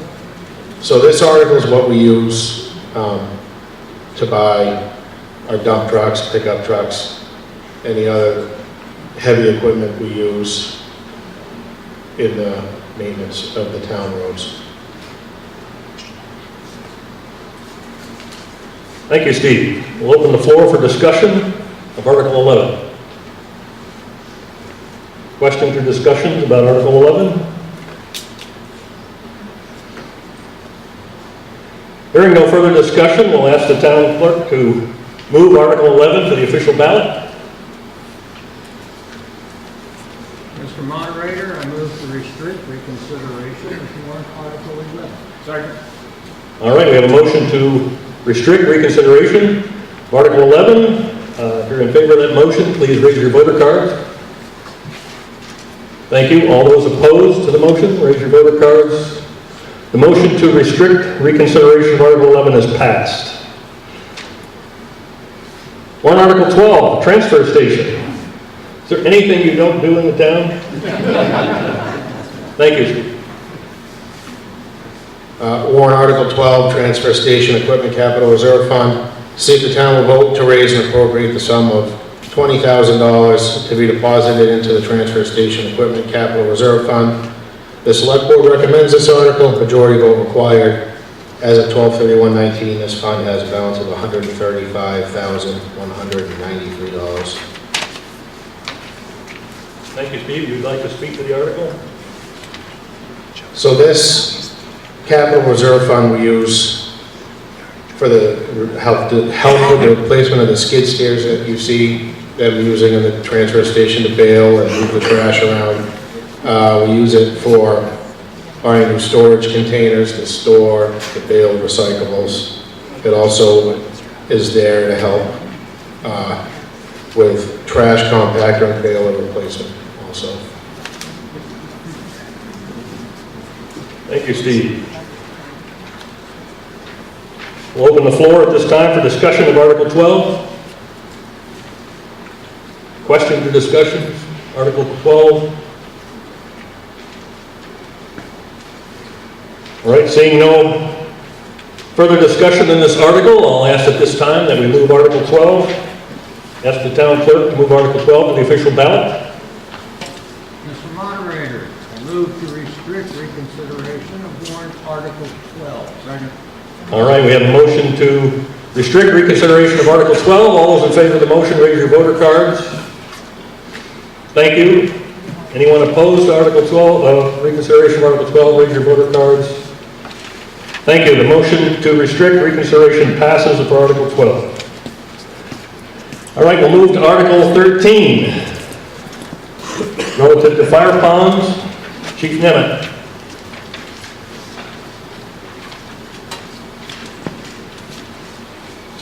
Warrant Article 13, Fire Ponds and Cisterns Capital Reserve Fund. To see if the town will vote to raise and appropriate the sum of $20,000 to be deposited into the Fire Ponds and Cistern Capital Reserve Fund. The Select Board recommends this article, majority vote required. As of 12/31/19, this fund has a balance of $130,803. Thank you, Chief. Would you speak to the article? So we use this fund to upgrade the dry hydrants that we do currently have in town. A couple years ago, we upgraded Tamarack and James Farm. We did some maintenance on those two ponds. Also, we did a plan a couple years ago. We worked with an agency to develop more water resources in town, so we can actually add cisterns to certain areas of town that doesn't have water supply currently. On the plan is one to put a cistern in the center of town with the new town hall. So we're kind of waiting on installing that when the town hall, if the town hall gets approved. But also the maintenance on the other cisterns that we currently have. There's a handful of them in town, probably about 20 of them, that we gotta maintain and repair over the years. Thank you. We'll open the floor now for discussion of Article 13.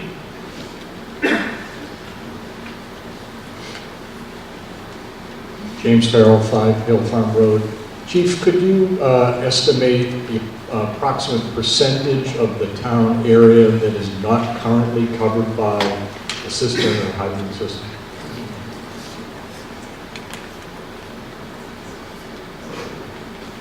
I'd say about 40% of the town.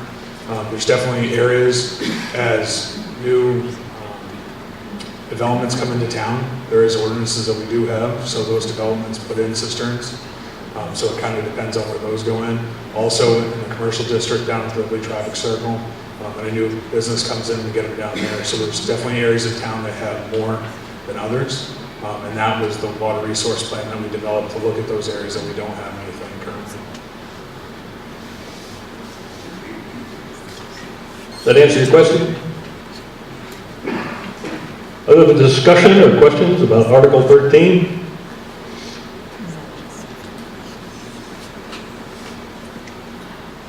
Hearing no further discussion, we'll ask the town clerk to move Article 13 to the official ballot as is.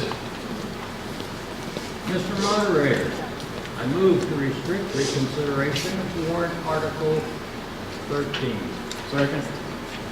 All right, thank you. We have a motion on the floor to restrict reconsideration of Article 13. All those in favor of the motion, please raise your voter cards.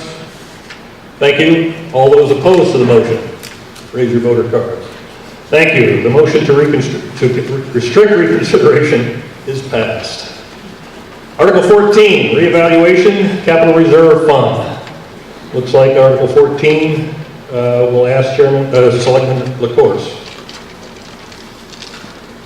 Thank you, Mr. Moderator. Warrant Article 14, reevaluation capital reserve fund. See if the town will vote to raise and appropriate the sum of $15,000 to be deposited into the reevaluation capital reserve fund. The select board recommends this article, majority vote required. As of 12/31/2019, this fund has a balance of $63,107. Thank you. Would you like to speak to the article? Thank you. This is a traditional one we do all the time to maintain this fund when it's time for reevaluation. And at this time, I think I'll ask the town administrator, when is our reevaluation? 2021. So we need funds to be there available for us to do the reevaluation of the town.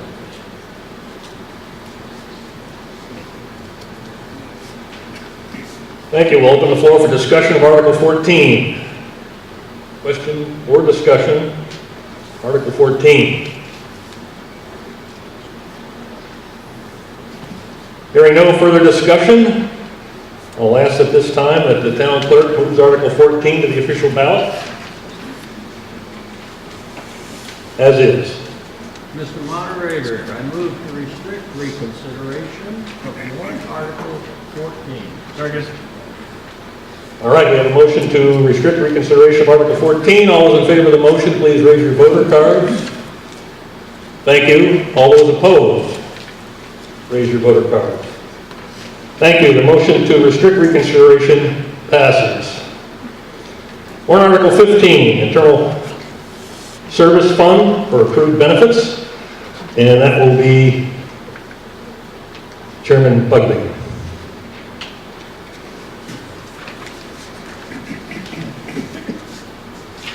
Warrant Article 15, Internal Service Fund for Accrued Benefits, to see if the town will vote to raise and appropriate the sum of $15,000 to be deposited in the Internal Service Expendable Trust Fund for accrued benefits. The Select Board recommends this article, majority vote required. Thank you. Would you like to speak to the article? You don't have to. This particular fund is when an employee terminates their employment with us. It's their accrued vacation and sick time. So we keep track of what that liability is. And this particular fund allows us to put money aside each year so that we don't have to have a big outlay in a particular year if somebody happens to leave that takes a big, it's not a severance package, but it's just their benefits. So, that particular liability, I think it's $136,000, I think, something. It's over $100,000. So we try to put a little bit aside each year so that that particular liability is covered. So that's what this is for.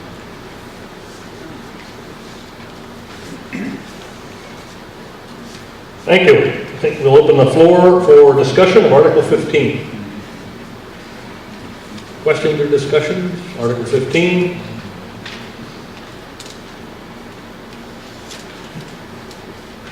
Hearing no further discussion, we'll ask the town clerk to move Article 15 to the official ballot at this time, as is. Mr. Moderator, I move to restrict reconsideration of warrant Article 15. Second. All right, we have a motion on the floor to restrict reconsideration of Article 15. All those in favor of that motion, raise your voter cards. Thank you. Anyone opposed to that motion, raise your voter card. Thank you. The motion to restrict reconsideration for Article 15 is passed. Warrant Article 16, contingency. Looks like Selectman LaCourse. Thank you, Mr. Moderator. Warrant Article 16, contingency, to see if the town will vote to establish a contingency fund for fiscal year 2021 and unanticipated expenses that may arise, and further to raise and appropriate $20,000 to go into the fund. The sum to come from the unassigned fund balance and no amount to be raised from general taxation. Any appropriation left in the fund at the end of the year will lapse to the general fund. The governing body shall annually publish a detailed report of all expenditures from the fund. The Select Board recommends this article, majority vote required. Would you like to speak to the article? Obviously, the article is pretty straightforward, unanticipated expenses.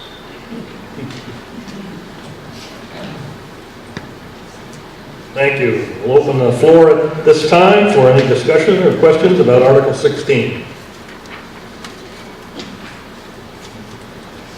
Discussion for Article 16. Hearing no further discussion, we'll ask the town clerk to move Article 16 to the official ballot at this time.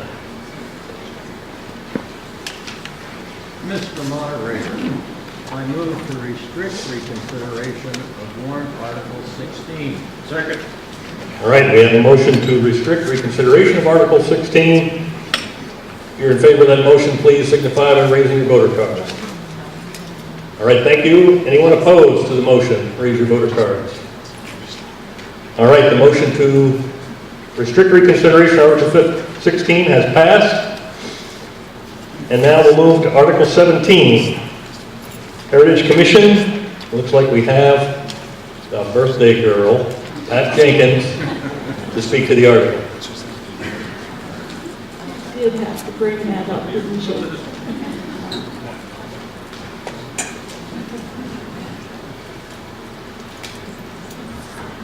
Thank you. Warrant Article 17, Heritage Commission. I move to see if the town will vote to increase the number of Heritage Commission members from 5 to 8 and to establish one additional alternate member in accordance with the New Hampshire RSA 673481. The Select Board recommends this, and a majority vote is required. Thank you. Would you like to speak to the article? Yes, please. It's pretty self-explanatory. We now have a 5-member and with 3 alternates. We would like to go to 7 members and 4 alternates.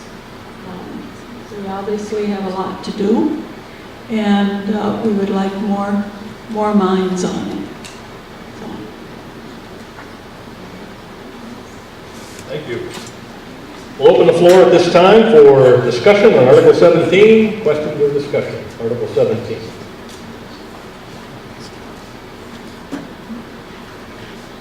James Farrell, 5 Hill Farm Road. I just have a question to clarify the warrant. The wording of the warrant says to establish one additional alternate member in accordance with New Hampshire RSA, etc. Is it the requirement of the RSA that there be one additional alternate member, or is the requirement of the RSA that there be 8 members of the Heritage Commission plus one alternate? Would you address that question? The article, the state has said that you can have up to 7 members, and then the alternates are not restricted on that one.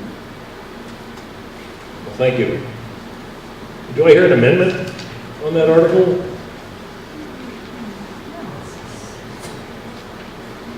I just don't want the town clerk to get stale. Mr. Moderator, I would propose an amendment to the article so that it reads, to see if the town will vote to increase the number of Heritage Commission members from 5 to 7 and to establish one additional alternate member in accordance with New Hampshire RSA 673:4-A1. The Select Board recommends this article majority vote required. Well, thank you. We need to have it in writing, however, so would you take a minute, please, with the town clerk to jot that down? And while he's putting that in writing, is there a second to the motion to amend? Second is Chuck Cox.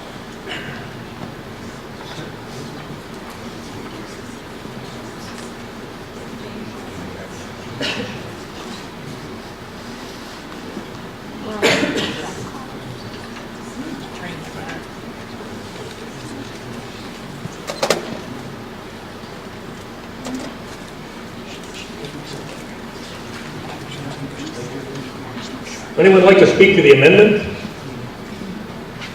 Discussion of the amendment. Thank you. The reason I propose the amendment is the amendment as originally written seems inconsistent with the state law, and this will bring the proposed warrant article into compliance with the state law. Thank you. Any further discussion on the amendment to Article 17? All right, seeing no further discussion about the amendment to Article 17, we'll ask those in favor of the amendment, please show your voter cards. Thank you. All those opposed to the amendment, please show your voter cards. Thank you. The amendment passes. Any further discussion on Article 17 as amended?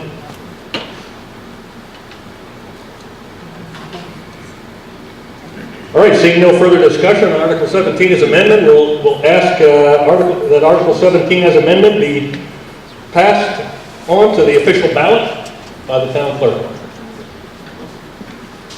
All right, it is passed.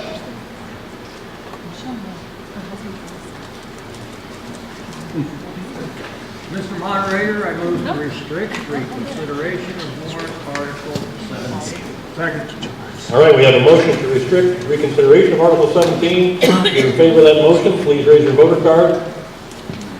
Thank you. All those opposed to that motion, raise your card. Thank you. That brings us to the conclusion of our warrant articles as presented. We're not supposed to accept any further new business before the town at this deliberative session, but if anyone would like to make any comments at this time, I would open the floor to anyone that would like to speak. Mr. Moderator. Yes.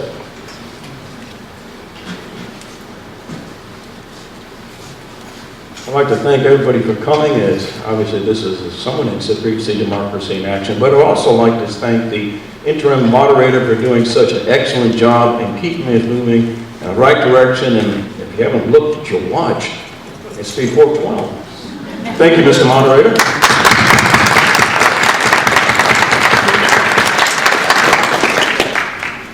One more thing. If you can join me, happy birthday to you. Happy birthday to you. Happy birthday, Pat Jenkins. Happy birthday to you.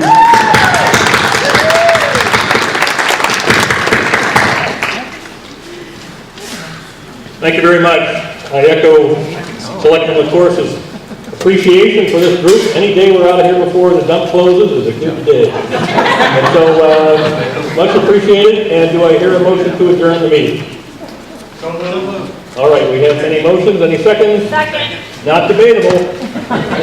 So we have, if you choose to adjourn, instead of your voter cards, please vote by rising and leaving the building. Thank you.